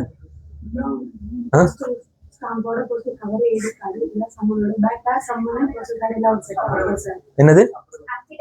எதுக்கு அஃபிடவிட்? ஓகே, இதோட ப்ரூஃப் எடுத்து வைக்கிறோம். ஓகே, வந்துட்டு என்ன டாக்குமெண்ட்ஸ்னா பெட்டிஷன்ல மென்ஷன் பண்ணிருக்கோமோ அத்தனையும் ஜெராக்ஸா இருந்தா 5 ரூபா ஸ்டாம்ப் போடணும், ஒரிஜினலா இருந்தா ஒத்துக்காதுங்க சார். சரி ஓகே. இதெல்லாம் டைரக்டா பிளைண்ட்டுக்கு போயிட்டீங்க, எல்லாம் ஓகே சரிங்களா? இதில் பிளைண்ட்ல எல்லாம் சொல்லிட்டீங்கல்ல, டைரக்டா இப்படியே கொண்டு போய் சூட் ஃபைல் பண்ணிடுவீங்களா? பேர் கேட்டுக்குமோ அதுக்கு தகுந்த கோட் ஃபீஸ் ஸ்டாம்ப் எல்லாமே உடனே ஆன்லைன்ல அதோட ஜெராக்ஸ் கட்டி அட்டஸ்ட் பண்ணுங்க. ஓகே, அந்த ப்ரூஃப் அஃபிடவிட் இந்த ஃபார்மேட் சொல்லுங்க சார். எப்படி அஃபிடவிட் ப்ரூஃப் அஃபிடவிட் இப்போ வந்து நம்ம வந்து அந்த கிளைண்ட் எழுதிருக்க எந்தெந்த பாயிண்ட்ஸை வந்து நான் வெரிஃபை பண்றேன் அப்படின்னு எழுதினா போதும், நம்ம இன்னொரு சக அட்வொகேட் வாங்கினா போதுமா, இல்ல சிவில் சூட் சில டைம் வந்து சப்போர்ட்டிங் அஃபிடவிட்னு கேட்கறாங்க சார். சூட் ஃபைலிங் அப்போ வந்து ஃபைல் பண்றது சப்போர்ட்டிங் அஃபிடவிட் எதுக்காக அப்படின்னா, அதுல இருக்கிற கண்டென்ட்ஸ் எல்லாம் உண்மைன்னு சொல்லி நீங்க இது பண்ணி அஸ்யூர் பண்ணி இதை ஏத்துக்குங்கன்னு சொல்லி கேட்கறதா. ஸோ சப்போர்ட்டிங் அஃபிடவிட் தானே தவிர நீங்க அதுல இருக்கிற ஃபுல் கண்டென்ட்ஸை வந்து நம்ம நார்மலா ப்ரூஃப் ஃபைல் பண்றோம்ல அந்த மாதிரி டீட்டெயில்டா சொல்லணும்னு அவசியங்கள் கிடையாது. நீங்க சொன்னாலும் தவறு இல்லை சரிங்களா? ஸோ இது வந்து என்னன்னா, அதுல சொல்லியிருக்கு பிளைண்ட்ல சொல்லியிருக்க எல்லா விஷயமும் உண்மை, அது என் நாலேஜோட தான் சொல்லப்பட்டது, நான் அது எல்லாத்தையுமே ஏத்துக்கிறேன் அதுல இருக்கிற கண்டென்ட்ஸை அப்படின்னு சொல்லி ஃபைல் பண்றதா அந்த அஃபிடவிட். அதான் சப்போர்ட்டிங் அஃபிடவிட். இது சக அட்வொகேட் சைன் பண்ண போதும் வெரிஃபை பண்றது சொல்ல முடியாது. அது வந்து அட்டஸ்டேஷன் வந்து ஆக்சுவலா இந்த அட்டஸ்டேஷனை பொறுத்த வரைக்கும் வந்து நீங்க சிவில் ரூல்ஸ் ஆஃப் பிராக்டிஸ்ல பாத்தீங்கன்னா இருக்கும். ஸோ இது வந்து நீங்க வந்து எனி அட்வொகேட் ஆர் நோட்ரி யார்கிட்ட வேணாலும் நீங்க வாங்கலாம். ஸோ நம்ம ஜென்ரலா என்னன்னா நோட்ரிக்கு இது ஏன் போகும்னு சொல்லிட்டு நம்ம ஏதோ ஒரு அட்வொகேட்டே வாங்கிக்கிறோம், அவ்வளவுதான். ஸோ இது வந்து இதுல வந்து இந்த இதில் அட்டஸ்டேஷன் வந்து கஜெட்டட் ரேங்க் ஆஃபீஸர்ஸ் கூட ஃபைல் பண்ணலாம். இன்கேஸ் ஆஃப் வந்து அவங்க ஜெயிலில் கீழே இருக்காங்க அப்படின்னா அங்கே வந்து நீங்கள் வந்து ஜெயிலர்கிட்டயோ சூப்பர்டென்ட்டையோ அவங்க கிட்ட கூட வாங்கிக்கலாம். Okay okay okay okay. So இந்த மாதிரி நீங்க அது யாருகிட்ட வேணாலும் சைன் வாங்கலாம். ஸோ நம்ம வந்து கன்வீனியன்டா இருக்கிறதுனால இன்னொரு அட்வொகேட் கிட்ட அப்படியே வாங்கிக்கிறோம், அவ்வளவுதான். சரி okay. Any magistrate can sign, any magistrate can sign. சரி ஓகே. மெமோ ஆஃப் பார்ட்டிஸ் கேக்குறாங்க. மெமோ ஆஃப் பார்ட்டிஸா? ஓகே. ஸோ ஆர்டர் 6 ரூல் 14 கீழே வந்து அட்ரஸை வெரிஃபை பண்ணி தர சொல்லி வந்து நீங்க வந்து ஒவ்வொரு கோர்ட்ல ஒரு மாதிரி, ஒரு கோர்ட்ல பெட்டிஷனா ஃபைல் பண்ண சொல்றாங்க, ஒரு சில கோர்ட்ல வந்து உங்களுக்கு அஃபிடவிட், ஒரு சில கோர்ட்ல மெமோவா கூட இது பண்ணிக்கிறாங்க. சரி ஓகே. இதெல்லாம் உள்ள வச்சு ஃபைல் பண்றேன், பண்டில் ரெடி, ஃபைல் பண்ணிடுவீங்க, அவ்வளவுதானே? சூப்பர், அவ்வளவுதான். எல்லாரும் கரெக்டா ஃபைல் பண்ணிட்டீங்களா? அவ்வளவுதானா? ரிட்டர்ன் ஆயிரும். சரி ரைட்டு.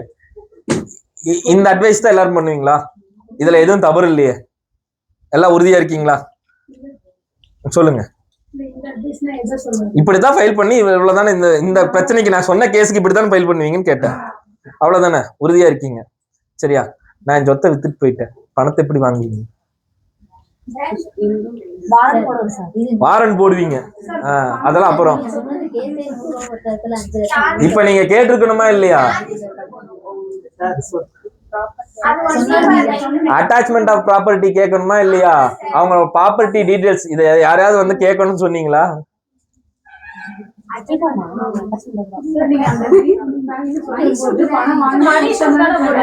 ஆமா, அட்டாச் பண்ணலாம் இல்ல, செக்யூரிட்டிஸ் ஃபர்னிஷ் பண்ண சொல்லி கேட்கணுமா இல்லையா? என்னைய நான் செக்யூரிட்டி ஃபர்னிஷ் பண்ணணுமா இல்லையா? அதை கேட்கவே மாட்டீங்களா? ஆர்டர் 38 ரூல் 5 பெட்டிஷன் ஃபைல் பண்ண மாட்டீங்களா? ஆமா, அதெல்லாம் சொன்னேன். இல்ல, ஜெனரலா சொல்ல மாட்டோம். ப்ராமிசரி நோட்லயே இதெல்லாம் சொல்ல மாட்டோம்ல.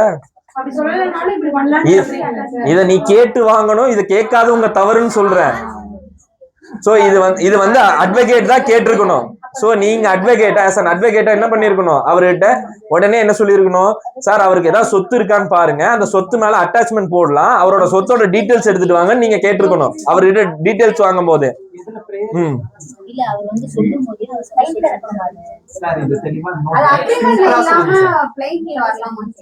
பிளைன்ல அது வராது.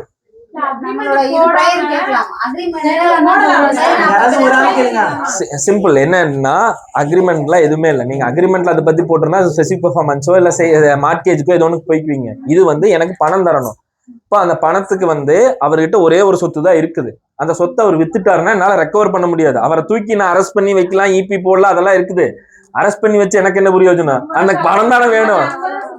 அப்போ அந்த மாதிரி சூழ்நிலைகள்ல என்ன அப்படின்னா வந்து நீங்க அவரை வந்து செக்யூரிட்டிஸ் ஃபர்னிஷ் பண்ண சொல்லியோ இல்ல அவரோட ப்ராப்பர்ட்டி அவர் வந்து டிஸ்போஸ் பண்ண போறாரு அப்படிங்கிற மாதிரி இருக்கு அப்படின்னா அந்த ப்ராப்பர்ட்டியை வித்துறக்கூடாது அப்படின்னு சொல்லிட்டு அந்த ப்ராப்பர்ட்டி மேல அட்டாச்மெண்ட் கேட்டு ஆர்டர் 38 ரூல் ஃபைல இந்த சூட்டோடைய ஒரு ஐஏ ஃபைல் பண்ணுவீங்க எமர்ஜென்ட்டா. சரிங்களா? நார்மலா இந்த சூட் ஃபைல் பண்ணீங்கன்னா நார்மல் சூட் தான் ஃபைல் பண்ண முடியும். எமர்ஜென்ட் வேணும்னா என்ன பண்ணும்? ஐஏ வேணும். ஐஏ இதுல என்ன ஐஏ வைப்பீங்க? ஆமா, இன்ன வரைக்கும் எங்க போனீங்க?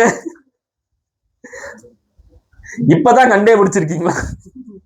சோ நம்ம ஒரு இது வேணும், அதாவது வந்து நமக்கு வந்து ஒரு சேஃப்டி வேணும் அப்படிங்கும் போது என்ன பண்ணுவாங்க அப்படின்னா இதை வந்து சொத்து இல்லைன்னா ஒண்ணும் பண்ண முடியாது, நார்மலா நடத்திட்டு போக வேண்டியது. சொத்து இருந்தா தான் இது. சொத்து இல்லாத கொடுத்தானா அவனோட ஃபேட், வந்த கிளைண்டோட ஃபேட், உங்க ஃபேட்ல அது என்ன பண்றது? சரிங்களா? இப்ப அந்த சொத்தையே அவங்க வந்து வேற ஒருத்தவங்களுக்கு அடமானத்துல வச்சிருக்காங்க, பேங்க்ல வச்சிருக்காங்க. செகண்ட் அட்டாச்மெண்ட் கேளுங்க. மூணாவது தேர்ட் அட்டாச்மெண்ட் அப்படி கேட்கலாம்ல சார்? தேர்ட் அட்டாச்மெண்ட் ஒரு கான்செப்டே இல்ல. சரிங்களா சார்? இதெல்லாம் ஒரு டவுட். இல்ல நான் உங்ககிட்ட சொல்றேன், நான் வந்து இதை தப்புனே சொல்லல.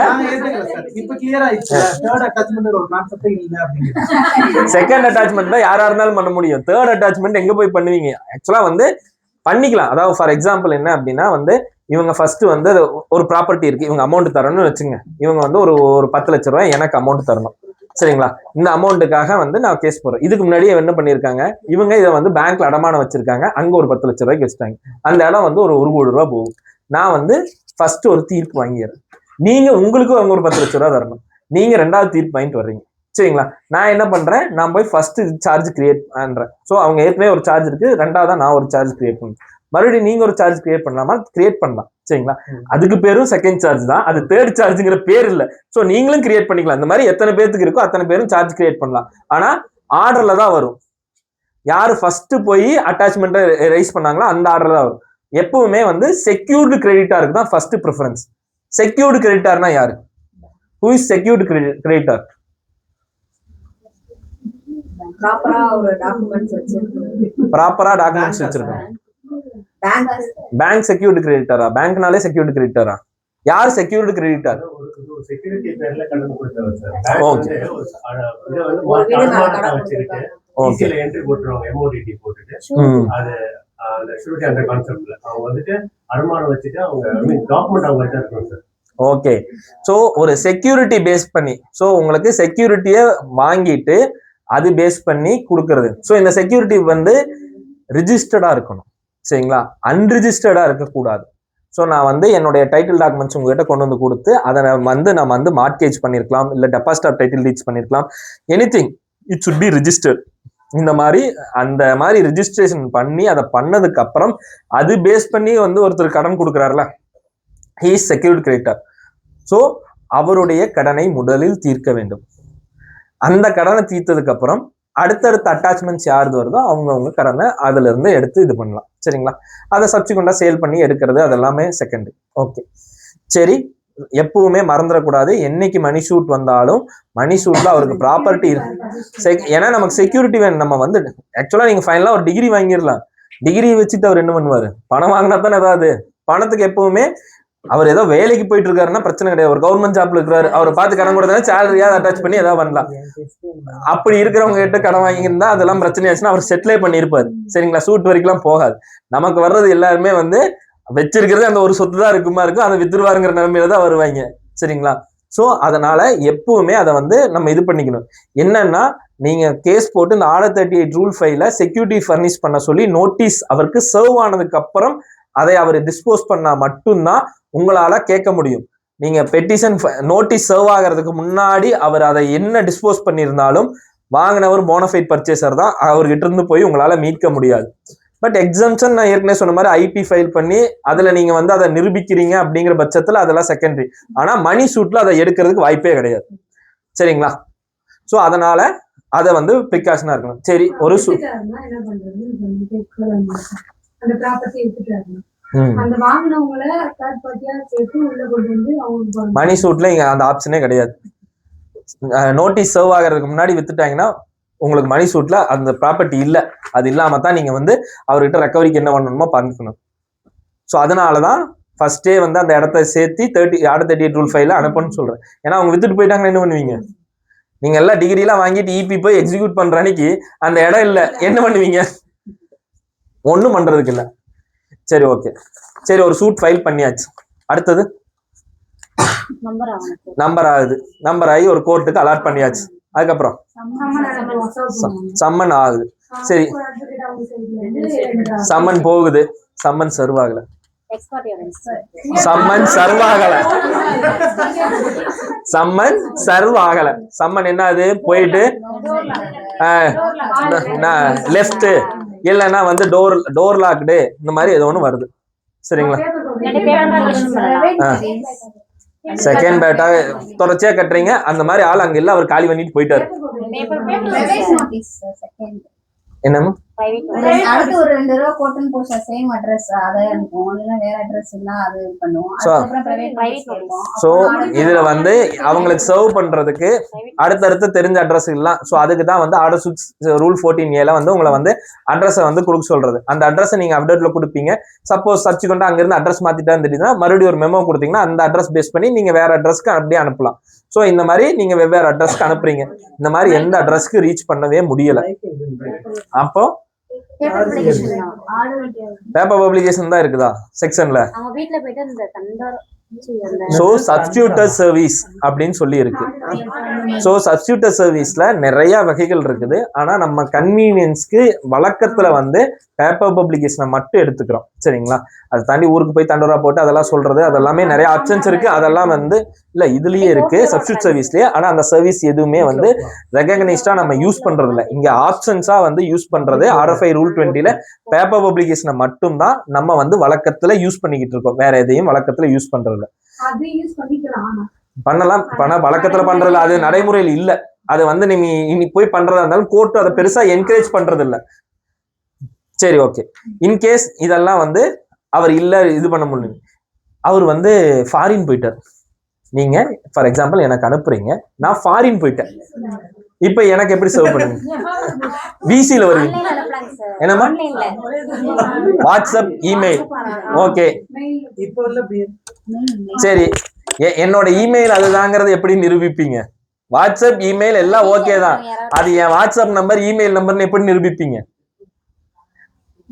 நான் ஒன்ஸ் அப்பியர் ஆனதுக்கு அப்புறம் எனக்கு சப்சிக்வெண்ட் சர்வீஸ் அதுல பண்ணலாம். ஃபர்ஸ்ட் சர்வீஸா அதுல பண்ணிட்டு நீங்க எப்படி எனக்கு தான் சர்வ் பண்ணீங்க? நான் அக்செப்ட் பண்ணல. இல்ல கோர்ட் அதை வந்து கோர்ட் நம்புமா? நம்பிக்கிற கோர்ட் ஒரு சில கோர்ட் இருக்குது. எல்லா கோர்ட்லயும் ஏத்துக்கிறாங்களா? அதை நான் வந்து மெயில் பண்ணிட்டேங்க, மெயில் பண்ணிட்டேன்னு சொல்லி ஒரே ஒரு இது எக்ஸ்பர்ட்டி வாங்கி கேட்டுங்க பாக்குறேன். பிராக்டிக்கலா ஃபேமிலி கோர்ட்ல பண்றாங்க. சிவில் கேஸ் இல்ல, சிவில் கேசஸ்ல ஃபேமிலி கேஸ்ல இருக்கு. வாட்ஸ்அப்ல பண்ணிட்டேன்னு சொல்லி அது சப்சிக்வெண்ட் சர்வீஸா இருக்கு? ஃபர்ஸ்ட் சர்வீஸா?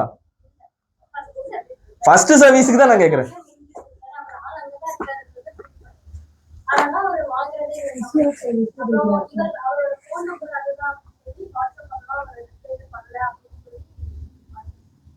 அது ஏதோ நல்ல ஜட்ஜ் இருந்திருப்பாங்க போல இருக்கு, போட்டாங்க அவ்வளவுதான். ஸோ ஆனா ப்ராக்டிக்கலா வந்து நிறைய இடங்கள்ல அதை வந்து ஒத்துக்கிறது இல்லை. ஸோ அதுவும் மோட் ஆஃப் சர்வீஸ்ல இருக்கு, ஆனா ஏத்துக்கிறது இல்லை. நம்ம வந்து அதுக்கு வந்து ஃபைட் பண்ண வேண்டியது நிறைய இருக்குது நிறைய இடங்கள்ல. ஸோ அந்த மாதிரி இருக்கிற சூழ்நிலைகள்ல என்ன பண்ணுவீங்க? வெளிநாட்டுல இருக்கிறவருக்கு உங்களை எப்படி சம்மன் சர்வ் பண்ணுவீங்கன்னா கேள்வி. சொல்லுங்கம்மா சொல்லுங்க. ஹேபிஸ் கார்பஸ் பண்றீங்களா?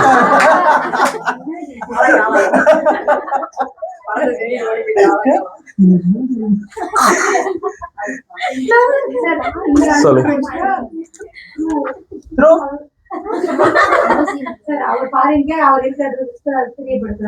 ஓகே. சோ ஃபாரின்ல அவர் இருக்கிற இடத்துக்கு வந்து நீங்க வந்து இங்க இருந்து போஸ்டல் சர்வீஸ் மூலமா ஏர்மெயில் பண்றேன்னு பண்ணலாம். அதை தாண்டி த்ரூ எம்பசி சர்வ் பண்ணலாம். ஸோ இதெல்லாமே இருக்கு. சரிங்களா? அதே மாதிரி இன்கேஸ் அவர் அந்த இடத்துல இல்ல அப்படிங்கிற பட்சத்தில் அவங்க வீட்டுல இருக்க ஃபேமிலி எல்டர் மெம்பர்ஸுக்கு சர்வ் பண்ணாலே அவருக்கு சர்வ் பண்ணதா அர்த்தம். ஸோ சிவில் இதுல பொறுத்தவரை எம்பசி இந்தியன் எம்பசி அந்த கண்ட்ரியில இருக்கும்ல, இந்திய தூதரக அலுவலகம்.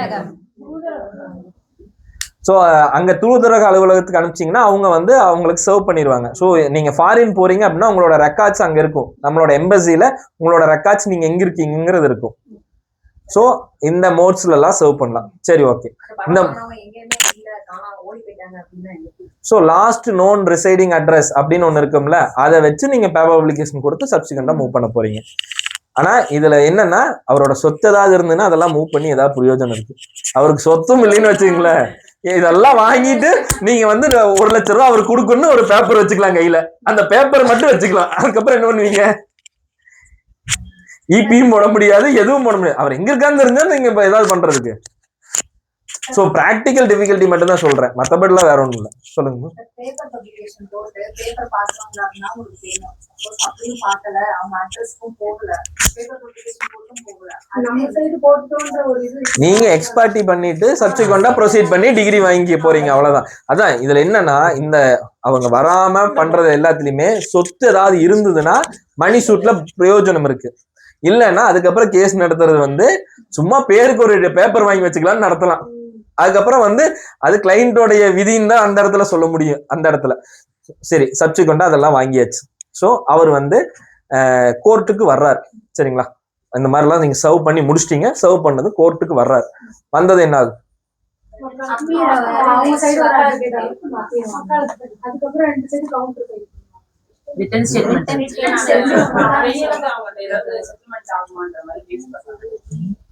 ஸ்டேட்மெண்ட் ஃபைல் பண்றதுக்கு முன்னாடியே செட்டில்மெண்ட் பேசுவீங்களோ?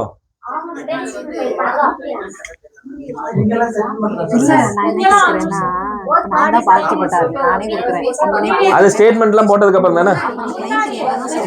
ஓகே, ஆர்டர் 10 கீழே வந்து அப்பியரன்ஸ் ஆஃப் பார்ட்டிஸ் போட்டு பேசுறாங்க. Okay, super. Okay, examination of parties இதெல்லாம் வந்து என்னன்னா நிறைய கோர்ட்ல இதெல்லாம் ஃபாலோ பண்றதே இல்லை. ஃபாலோ பண்றது எல்லாம் பெரிய விஷயம் தான். ஏன்னா எக்ஸாமினேஷன் ஆஃப் பார்ட்டிஸ் வந்து நிறைய வந்து யூஸ் பண்றதே இல்லை. இப்போ ஒரு 2 இயர்ஸ் பேக் தான் வந்து ரொம்ப இதெல்லாம் வந்து யூஸ் பண்றதே இல்லைன்னு சொல்லிட்டு கூட வந்து ஹைகோர்ட் வந்து ரொம்பவுமே வந்து இதெல்லாம் யூஸ் பண்ணீங்கனாலே நிறைய கிடப்புல இருக்கிற வழக்குகள்லாம் முடிஞ்சிரும் அப்படின்னு கேட்கலாமே. அதெல்லாம் ஒண்ணும் தப்பு இல்லை. ஆனா அது அவங்க பண்றாங்களான்னு தெரியுறது இல்லை. என்னன்னா நம்ம ஒரு சில இடங்கள்ல வந்து ஒரு புது ரூலை சொல்லி இதை பண்ணுங்கன்னு சொல்லும் போது நம்மளோட மத்த கேஸுக்கு பாதிப்பு வந்துருமோனே நம்ம நிறைய இடங்கள்ல வந்து அதெல்லாம் பண்ணாம விட்டுறோம். நமக்கு ஒரு கேஸ் தான் இருக்குன்னா அங்க வந்து என்ன சண்டை வேணாலும் கட்டிடுவோம். 4 கேஸ் இருக்குன்னு வச்சுங்களேன், இந்த ஒரு கேஸ்க்காக அந்த 3 கேஸ் பாதிக்க கூடாதுன்னு தான் வர்றது நிறைய இருக்கும். சரி, ஓகே. ரிட்டர்ன் ஸ்டேட்மெண்ட் ஃபைல் பண்றாங்க. ரிட்டர்ன் ஸ்டேட்மெண்ட் ஃபைல் பண்ணியாச்சு. சரிங்களா? ஃபைல் பண்ணதுக்கு அப்புறம் இஷ்யூஸ் ஃப்ரேம் பண்ணுவாங்க. சரி, ஓகே. இஷ்யூஸ் ஃப்ரேம் பண்ணியாச்சு. இஷ்யூஸ் என்னன்னு ஃப்ரேம் பண்ணுவாங்க?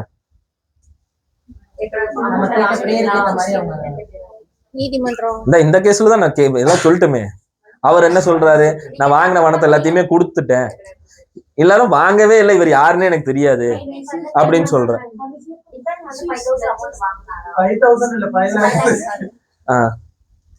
ஸோ டிஃபரண்ட் வந்து 5 ஆக்சுவலா வந்து நான் என்ன ஸ்டாண்ட் எடுக்கிறத பொறுத்து இந்த கேள்வி மாறும். நான் வந்து வாங்கிட்டு திருப்பி கொடுத்துட்டேன் அப்படின்னு சொன்னா டிஃபரண்ட் வந்து கொடுக்க கடமைப்பட்டவரா அப்படிங்கிற கேள்வி வரும். அதே வந்து நான் வந்து எனக்கு இவர் யாருன்னே தெரியாது அப்படின்னு சொல்லும் போது அப்ப வந்து வாங்கினாராங்கிற கேள்வி வரும், இல்ல லயபிளாங்கிற கேள்வி வரும். ஏன்னா 2 கேள்வியா போட மாட்டாங்க. லயபிளா அப்படிங்கிற கேள்வி ஒரே கேள்வியா தான் கொண்டு வருவாங்க. ஏன்னா வாங்கிட்டேன்னா அப்ப கொடுக்கணுங்கிற இது வந்துரும்ல. அதனால லயபிளாங்கிற ஒரே கேள்வியிலேயே 2யுமே முடிச்சிருவாங்க. ஜென்ரலா அப்படித்தான் இருக்கும் கொஸ்டின்ஸ்.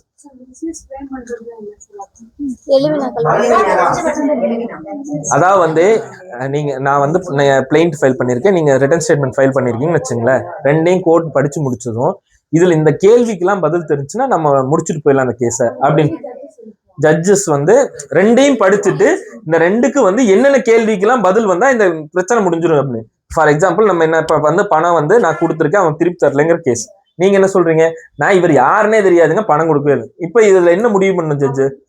அவர் வந்து பணம் கொடுத்தாரா, பணம் கொடுத்து திரும்ப கொடுக்கறதுக்கு லயபிளா அப்படிங்கறதான முடிவு பண்ணோம். அப்போ இதுல இஷ்யூஸ் ஃப்ரேம் பண்றது என்ன? whether the defendant is liable to pay so and rupees அப்படின்னு சொல்லிட்டு இஷ்யூஸ் ஃப்ரேம் பண்ணுவாங்க. அப்ப இந்த கேள்விக்கு பதில் இதுக்கு தான் நீங்க எவிடன்ஸ் எடுத்து அதை ப்ரூவ் பண்ணணும்.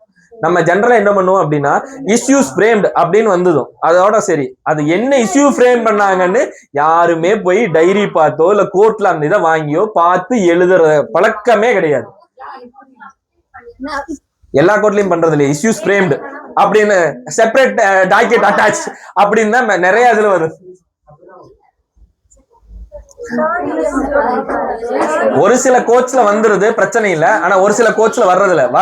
ஜெனரலா அப்படியே ஃப்ரேம் பண்ணியிருந்தாலும் யாராவது எவிடன்ஸ் அந்த இஷ்யூஸ் பேஸ் பண்ணி இது பண்றோமா, இஷ்யூஸை திரும்ப படிச்சுட்டு பண்றோமா, அந்த இஷ்யூ ஒரு ஃபார்மாலிட்டிக்கு ஏதோ அது ஓரத்துல ஒரு குப்பையா இருந்துட்டு போகுதுன்னு தான் நினைச்சுக்கிறோம். ஆனா நம்ம பண்ண வேண்டியது பெரிய பண்ற தப்பு என்னன்னா அந்த இஷ்யூஸ் பேஸ்ட்ல நம்மளுடைய கேஸை நம்ம எப்பவுமே நடத்துறதே இல்லை. அப்படி நடத்தினா என்னைக்குமே நம்ம தோக்க மாட்டோம். நம்ம என்னன்னா ஜென்ரலா நம்ம கேஸை நிரூபிக்கணும்னே போயிடுவோம். அந்த இஷ்யூவை நிரூபிச்சா போதும், கேஸையே நிரூபிக்கணும்னு அவசியம் கிடையாது உங்களுக்கு. சரி, ஓகே, இஷ்யூஸ் ஃப்ரேம்டு. அதுக்கு அடுத்தது ஸோ எனி மீடியேஷன் பாசிபிலிட்டிஸ் இருக்கா அப்படிங்கிறது ஜென்ரலா 8-9 கீழே போடுவாங்க. அதுக்கப்புறம் list of documents and witness to be produced within 14 days. So 2 weeks or 14 days அப்படின்னு போடுவாங்க. அதான ஸ்டேஜ் எழுதுவாங்க. இல்ல நிறைய பேருக்கு அது நான் ஏதோ புதுசா தெரியாத புது தியரியில இருந்து சொல்ற மாதிரி பாக்குறீங்களா? சரி, அதுக்கப்புறம் என்ன வேற ஏதாவது டாக்குமெண்ட்ஸ் இருந்துச்சுன்னா நீங்க அப்ப ப்ரொடியூஸ் பண்ணலாம். அடிஷனலா போடலாம். டிஃபரன்ஸும் அவங்க சைட்ல ஏதாவது அடிஷனலா போடலாம்.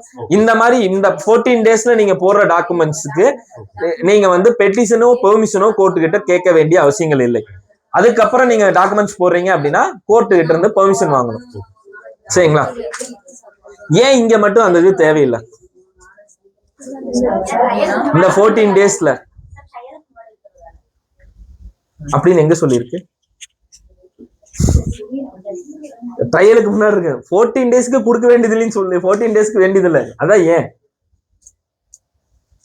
நம்ம விசாரிக்க ஆரம்பிக்கிறதுக்கு முன்னாடியே டாக்குமெண்ட் எல்லாம் ப்ரொடியூஸ் பண்ணிட்டா அது ஆப்போனன்ட்டுக்கு தெரிஞ்சிடும். அதுக்கப்புறம் நம்ம அவங்க ட்ரையலை முடிச்சதுக்கு அப்புறம் நம்ம டாக்குமெண்ட் டிஃபென்ஸ் ப்ரொடியூஸ் பண்றாங்கன்னா அப்போ நமக்கு அவங்களுக்கு இன்ஃபர்மேஷன் கொடுத்துட்டு தான் நம்ம அந்த இன்ஃபர்மேஷன். அதான் ஏன்? சரி, அடிஷனல் டாக்குமெண்ட் ப்ரொடியூஸ் பண்ற 2 செக்ஷனையும் படிச்சிருக்கீங்க. Order 7 rule 14A order 8 rule 3 படிச்சிருக்கீங்களா? என்ன சொல்லியிருக்காங்கன்னு?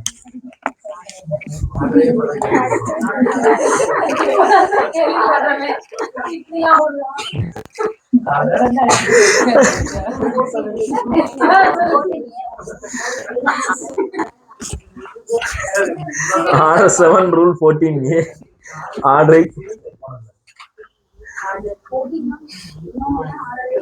ரூல் 3.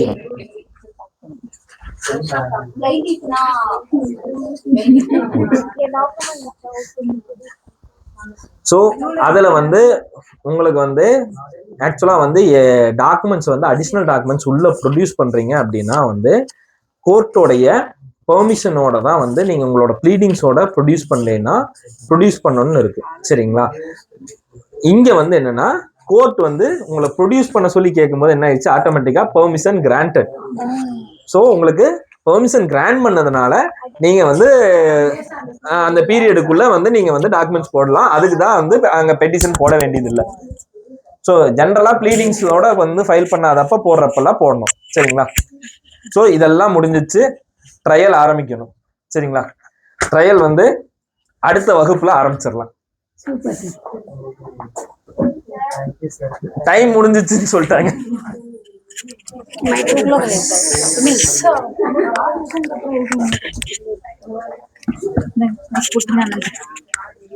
And thank you. ஏதாவது டவுட்ஸ் இருந்தா கேட்கலாம். Rule 3 any doubts? அதே மாதிரி இத வேற மாதிரி ஏதாவது கொண்டு போகலாம் இல்ல இது நல்லா இல்ல அப்படினா வேற ஏதாவது மாத்திக்கணும் ஏ சைடுல சாரி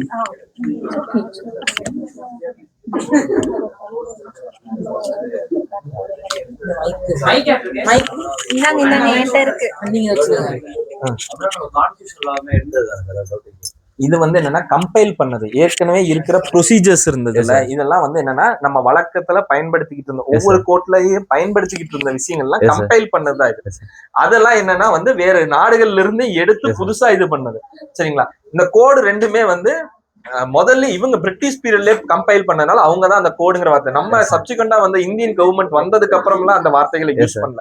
அவங்க கோடுங்கிறது இந்த ரெண்டுக்கு மட்டும் தான் யூஸ் பண்ணாங்க. ஏன்னா இந்த ரெண்டு மட்டும் தான் அவங்க எடுத்து கம்பைல் பண்ணது.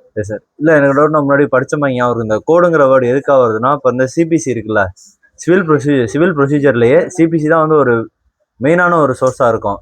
இந்த கான்ட்ராக்ட் ஆக்ட், ஸ்பெசிபிக் ஆக்ட் எல்லாத்துலயும் வந்து எந்த ஒரு சின்ன மைனர் ஆக்ட் இருக்குல்ல, இந்த மைனர் ஆக்ட் எதுவுமே வந்து சிபிசி வந்து பேர் பண்ண முடியாது. இந்த சிபிசியில உள்ளது வந்து பேர் பண்ணணும். சிபிசி உள்ள எந்த செக்ஷனையும் இது வந்து பேர் பண்ண முடியாது. சிபிசி வந்து டாமினன்ட் பொசிஷன்ல இருக்கனால கோடுங்கிற வேர்டு வருங்கிற மாதிரி அது கோடிஃபைடா அந்த கோடிஃபைடுன்னு சொல்ல முடியாது. ஜெனரல் லா அண்ட் ஸ்பெசிபிக் லா இருக்குல்ல, அது கீழே தான் வரும். சரிங்களா? இப்ப வந்து உங்களுக்கு ப்ரொசீஜர் சிபிசி பொறுத்த வரைக்கும் it's a procedure law, it is a general law. சரிங்களா? இதை பொறுத்த வரைக்கும் வேற எதுலையும் சொல்லலைன்னா தான் நீங்க இதை எடுக்க போறீங்க. அதுக்கும் இதுக்கும் சம்பந்தம் கிடையாது. சோ இங்க வந்து கோடுங்கிறது மீன் பண்றது வந்து எடுத்து கம்பைல் பண்ணதுனால மட்டும்தான் இது கோடுன்னு வச்சிருக்காங்க. மத்தபடி எல்லாம் எதுவுமே கிடையாது. சோ இந்த இஷ்யூஸ் வந்து நீங்க வந்து சிபிசி டாமினண்டா இருக்கு அப்படிங்கறத பொறுத்த வரைக்கும் இது ப்ரொசீஜர்ல மட்டும்தான் டாமினண்டா இருக்கு. இன்கேஸ் ஆஃப் வந்து உங்களுக்கு வந்து ஏதாவது வந்து ஒரு ரைட் ரிலேட்டட் விஷயமா இருக்கு அப்படின்னா, ஃபார் எக்ஸாம்பிள் வந்து இப்ப இதுல வந்து இந்த ரெண்டு இடத்துல ஃபைல் பண்ணலான் இருக்கு. ஃபார் எக்ஸாம்பிள் எம்ஏசிடி ஆக்ட் எடுத்துக்கங்க. எம்ஏசிடி ஆக்ட்ல வந்து பிளைன்டிஃப் எங்க ரிசைட் ஆயிருக்காங்களோ அங்க கூட ஃபைல் பண்ணலாம். ஜூரிஸ்டிக்ஷன் சிபிசி அது ஓவர் பண்ணுதா இல்லையா? சோ ஸ்பெசிபிக் லா வந்து எப்பவுமே ஓவர் பண்ணலாம். சோ ஜூரிஸ்டிக் இங்க கொடுத்ததை விட அது ஓவர் பண்றதுக்கான எல்லா ஆப்பர்ச்சுனிட்டி இருக்கு. இது என்னைக்குமே டாமினன்ட்லாம் கிடையாது. இது வந்து வேற ஆக்ட்ல சொல்லினா மட்டும்தான் இது அப்ளிகபிள். வேற ஆக்ட்ல இதை சொல்லியிருக்காங்க அப்படின்னா இது சைலண்ட் தாங்க. ஸோ அதுக்கு இதுக்கு சம்மந்தம் இல்லை. Okay sir. அதே மாதிரி இன்னொரு டவுட் என்னன்னா வந்து ஒரு அமௌண்ட் வந்து ஒரு குறிப்பிட்ட அமௌண்ட் வந்து நம்ம வந்து டிரான்சாக்ஷன் பண்றோம். அதுல வந்து இந்த ஸ்டாம்ப் ஆக்ட்ல வந்து நம்ம ஸ்டாம்ப் ஆக்ட்ல எவ்வளவு வேல்யூ சொல்லி ஸ்டாம்ப் கட்டணும்னு சொல்லியிருக்காங்களோ அந்த இதுக்கு வந்து ஸ்டாம்ப் வந்து நம்ம அந்த இதுக்கு ஸ்டாம்ப் வந்து கட்டிட்டோம்னா அது வந்து அப்ளிகபிள் ஆகும். நீங்கள் அதை வச்சு நம்ம கேஸ் ஃபைல் பண்ண முடியுமா சார்? இப்போ வந்து நம்ம உங்களுக்கு எனக்கு வந்து டிரான்சாக்ஷன் வந்து ஒரு 5 லட்சம் ரூபாய்க்கு நடக்குது. அதுக்கு நம்ம வந்து எனக்கு கரெக்டாக எக்ஸாக்டாக அந்த ஸ்டாம்ப் வேல்யூ எவ்வளோன்னு தெரியல. ஒரு 12,000 ரூபாய்க்கு வந்து நம்ம ஸ்டாம்ப் அந்த இதில் தான் ரிஜிஸ்டர் பண்ணியிருக்கோம். ரிஜிஸ்டர் பண்ணலை. அந்த 12,000 ரூபா வேல்யூ உள்ள ஒரு ஸ்டாம்ப்ல தான் வந்து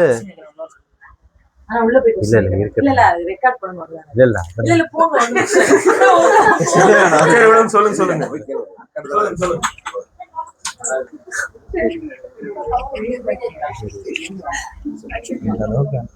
இல்ல சார், என்ன கேக்குறேன்னா வந்து இப்போ உங்களுக்கு எனக்கு வந்து ஒரு 5 lakhs வந்து ஒரு 5 lakhs வந்து இஷ்யூவா இருக்கு. நம்ம வந்து ஒரு 15K வந்து ஒரு ஸ்டாம்ப்ல தான் நம்ம வந்து இந்த இஷ்யூ வந்து இது பண்ணியிருக்கோம். ஆனா அது வந்து ரிஜிஸ்டர் பண்ணல, அன்ரிஜிஸ்டர்டா தான் இருக்கு. ஆனா அந்த எந்த வேல்யூக்கு வந்து ரிஜிஸ்டர் பண்ணா எந்த வேல்யூக்கு நம்ம வந்து ஸ்டாம்ப் ரெடி பண்ணணுமோ அந்த வேல்யூக்கு வந்து ஸ்டாம்ப் ரெடி பண்ணி 2 பேரும் வந்து கான்ட்ராக்ட் வந்து ஏற்படுத்திக்கிட்டோம். ஆனால் அதை ரிஜிஸ்டர் பண்ணலாங்கிறப்ப அதை எப்படி நம்ம கோர்ட்ல வந்து ஃபைல் பண்ண முடியும்னு ஒரு டவுட் கேட்கறேன். இதை பொறுத்த வரைக்கும் வந்து சிம்பிள் என்னன்னா, இந்தியன் ரெஜிஸ்ட்ரேஷன் ஆக்ட் செக்ஷன் 17 எடுத்து படிங்க. 17ல what are the documents to be ரிஜிஸ்டர்ட்னு இருக்கு. அதுலயே எக்ஸம்ஷன்ஸும் இருக்கு. சில டாக்குமெண்ட்ஸ் ரிஜிஸ்டர் பண்ண வேண்டியது இல்லைன்னு. ஸோ அந்த எக்ஸம்ஷன்ல ரிஜிஸ்ட்ரேஷன் பண்ண வேண்டியதுல எக்ஸம்ஷன்ஸ் இருக்கு அப்படின்னா ஒன்றும் பிரச்சனை கிடையாது. நீங்க அதை ரிஜிஸ்டர் பண்ண வேண்டிய அவசியம் கிடையாது. இந்த மாதிரி மணி டிரான்சாக்ஷன் இருக்கிறத பொறுத்த வரைக்கும் ரிஜிஸ்ட்ரேஷன் பண்ணணும்னு எங்கேயும் மேண்டேட் பண்ணல. இதே வந்து நீங்க immovable property over the value of 100 இருக்குன்னா ரிஜிஸ்ட்ரேஷன் மேண்டேட். ஸோ அந்த இடத்துலதான் உங்களுக்கு வந்து பிரச்சனை ஆகும். ஸோ இங்க வந்து எந்த இடத்துலயும் வந்து உங்களுக்கு பிரச்சனை எல்லாம் கிடையவே கிடையாது. இதுல வந்து என்னன்னா அந்த ப்ராப்பரான ஸ்டாம்ப்ஸ் இது பண்ணிருக்கீங்களா அப்படிங்கறதா. சோ இது வந்து ஸ்டாம்ப் பேப்பர் போட்டா தான் இந்த இஷ்யூஸ் வரும். அதே வந்து உங்களுக்கு ரெவன்யூ ஸ்டாம்ப் போட்டும் போது இந்த இஷ்யூஸ் பெருசா கிடையாது. ஸ்டாம்ப் பேப்பர் போடுறீங்கன்னா அதுவும் ரொம்ப கம்மி தான். 1000க்கு 35 பைசாவே நோ சம்திங் அவ்வளவுதான் இருக்கும். சோ அந்த அளவுக்கு தான் வந்து இது. சோ உங்களுக்கு பெரிய அமௌண்டா வந்து ஒன்னும் வரப்போறதும் இல்லை அந்த இதுல.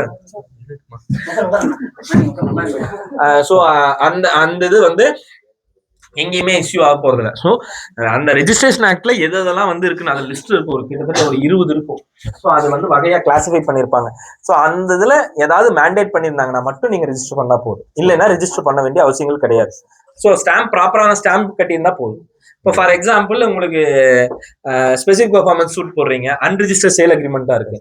அன்ரிஜிஸ்டர் சேல் அக்ரிமெண்டா இருந்தாலும் எடுத்துக்கலாங்கிறது வந்து உங்களுக்கு எக்ஸாம்ஷன்ல செக்ஷன் 17ல வருது. ஆனா இப்ப வந்து 200 ரூபாய்க்கு ஸ்டாம்ப் பேப்பர் போடணும். நீங்க பழைய 20 ரூபாய்க்கு இப்ப போட்டு நீங்க பண்ணிருந்தீங்க அப்படின்னா ப்ராப்பரா ஸ்டாம்ப் கட்டல. சோ ரெஜிஸ்ட்ரேஷனுக்கு தான் எக்ஸம்ஷன் கிடைச்சிருக்கே தவிர ஸ்டாம்ப் ப்ராப்பரா கட்டல அப்படின்னா நீங்க இம்பவுண்டிங் போய் ஸ்டாம்ப் டியூட்டி ப்ராப்பரா கட்டி தான் வாங்கணும். அதுல இம்பவுண்டிங்ல அவங்க ஆப்போசிட் சைடு வந்து நடத்துவாங்க. அதை நீங்க வந்து ஓவர் கம் பண்ணி உங்களுக்கு ஃபேவரா கோர்ட் ஆர்டர் பண்ணாதான் அங்க போகவே முடியும். இங்கே இம்பவுண்டிங் பெட்டிஷனே டிஸ்மிஸ் ஆயிடுச்சுன்னா வேலை முடிஞ்சு போச்சு. அப்ப அதை எவிடன்ஸ்க்காவே எடுக்க முடியாது. சோ அதெல்லாம் தான் இதுல இருக்கிற பிளஸஸ் அண்ட் மைனஸஸ். இன்னொன்னா இந்த ரெண்டல் அக்ரிமெண்ட் போடுறோம்ல, மோஸ்ட்லி வந்து இந்த மெட்ரோ ஏரியால தான் அந்த ரெண்டல் அக்ரிமெண்ட் வந்து கண்டிப்பா ரிஜிஸ்டர் பண்ணணுமா இல்ல அது மேண்டரி கிடையாது? ரெண்டு விஷயம் என்ன அப்படின்னா 11 மாசத்துக்கு மேல போகுது அப்படின்னா நீங்க வந்து இதுல வந்து ரிஜிஸ்டர் ஆபீஸ்ல ரெஜிஸ்ட்ரேஷன் பண்ணணும். 11 மாசத்துக்கு கம்மியா இருந்தாலும் சரி, மேல போனாலும் சரி, ரெஜிஸ்டர் மேல போனா ரெஜிஸ்ட்ரேஷன் அங்க கம்பல்சரி. அதை தாண்டி நீங்க டெனன்சி ஆக்ட் கீழே வந்து tntenancy.orgங்கிற வெப்சைட்ல போய் ரெஜிஸ்டர் பண்ணி வைக்கணும். 2 பக்கம் நீங்க ரெஜிஸ்டர் பண்ணணும். சரிங்களா? சோ இந்த 11 மாசத்துக்கு மேல போனா, 11 மாசத்துக்கு கம்மியா இருக்குன்னா ரெஜிஸ்டர் ஆபீஸ்ல பண்ண வேண்டிய ரெஜிஸ்ட்ரேஷன் வேண்டியதுல இங்க மட்டும் பண்ணணும். இதை பண்ணா மட்டும்தான் RLTOP ஆக்ட், சோ இப்ப வந்திருக்க 2019 வந்த ஆக்ட் இருக்குல்ல, இதுல இருக்கிற பெனிஃபிட்ஸை நீங்க கிளைம் பண்ண முடியும். இன்கேஸ் நீங்க அப்படி பண்ணலன்னா அதுல இருக்கிற பெனிஃபிட்ஸை நீங்க கிளைம் பண்ண முடியாது. அவ்வளவுதான். இது மெட்ரோ சிட்டிக்கு மட்டும் தானா இல்ல எல்லா ரூரல் ஏரியால? All over Tamil Nadu. Okay, thanks.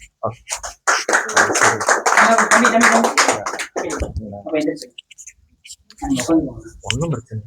Sir நீங்க வந்து அந்த சம்மன் வந்து சர்வ் ஆகலனாலும் ரிட்டர்ன் ஆயிடுச்சுன்னா நான் கூட கேட்டேன், பேப்பர் பப்ளிகேஷன் பண்ணுவாங்க, எதுவுமே இல்ல. இப்ப எக்ஸ்பர்ட் ஆயிருவாங்க அப்படின்னு சொல்றீங்கல்ல, அப்ப அந்த பாதிக்கப்பட்டவங்களுக்கு என்னதான் சொல்யூஷன்? இப்ப அவங்க வந்து எனக்கு வந்து பணத்தை வந்து ரெக்கவர் பண்ணணும், ஒரு ப்ராப்பர்ட்டி வந்து வாங்கணும் தான் சூட்டே போடுறாங்க. அவங்களே பாதிக்கப்பட்டவங்க, அவங்க எக்ஸ்பர்ட்டி ஆயிட்டாங்கன்னா அந்த இடத்துல அவங்களுக்கு என்ன? அவங்க எக்ஸ்பர்ட்டி வந்து டிஃபரெண்ட் தான், வந்து எதிராக தான் எக்ஸ்பர்ட்டி இல்ல. இவங்களுக்கு என்ன நீதி கிடைக்குன்னு இப்ப நான் வந்து எனக்கு ஒரு ப்ராப்பர்ட்டி வேணும்னு ஒரு சூட் போடுறேன், அவங்க ஆப்போசிட் சைடு சம்மன் சர்வ் ஆகல. அதுதான் இதுல வந்து சிம்பிள் என்ன தெரியுங்களா, ஒரு ப்ராப்பர்ட்டினா இம்மூவலா இருந்தது அப்படின்னா அது அங்கேயே தான் இருக்கும்.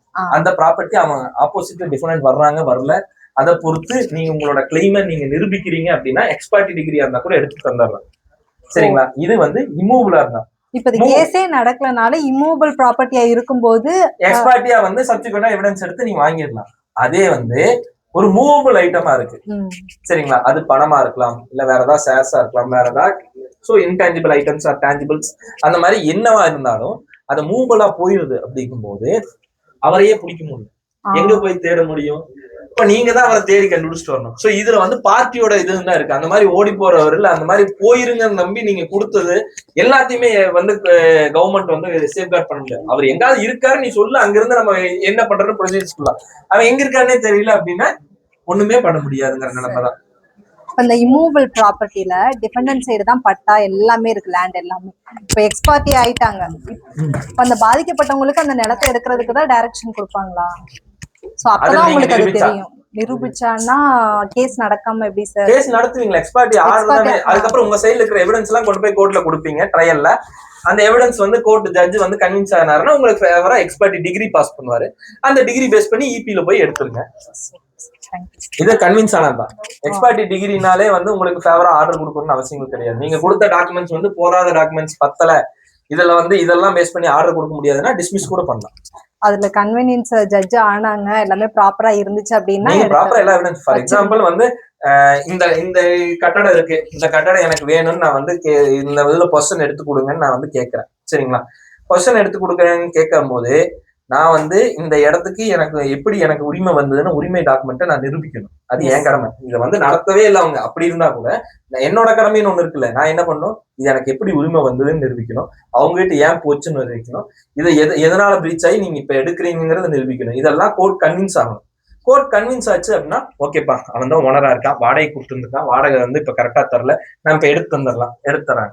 இல்ல அவன் வந்து பர்மிசிவ் ஆக்கிபையரா இருந்திருக்காங்க, அதனால எடுத்து தரேன். இல்ல அவன் ஊருக்கே இல்ல, ஊர்ல எல்லாம் வெளியூர்ல இருந்திருக்கான், 7 வருஷமா வந்து அவன் வரவே இல்லை, அந்த கேப்ல இவங்க வந்து தேர்ட் பார்ட்டி ஒருத்தங்க ஃபுட் உடச்சு வந்து உள்ள வந்து இப்ப என்க்ரோச்மெண்ட்ல இருந்துட்டு இருக்காங்க, எடுத்தது. இந்த மாதிரி ரீசன் கன்வின்சிங்கா இருந்தா எடுத்தேன். நான் என் ஓனர்ஷிப்பே நிரூபிக்கல, அப்ப என்ன பண்ணுவாங்க? எக்ஸ்பர்ட்டி அவங்க வந்து நடத்தவே இல்லைனாலும் கோர்ட் வந்து கன்வின்ஸ் ஆயிருக்கணும்.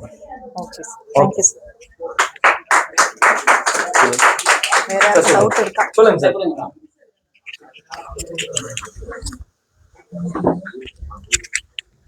சொல்லுங்க சார்.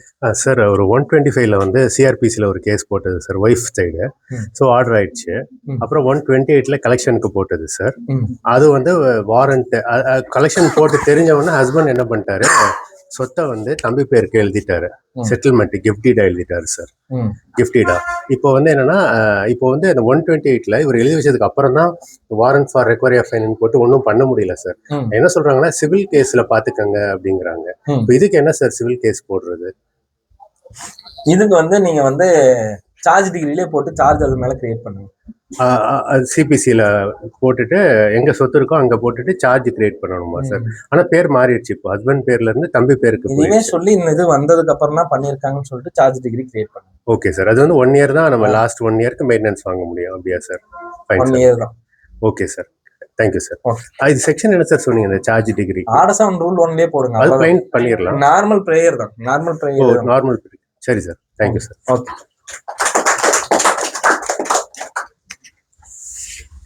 வேற நீங்க அங்க உள்ள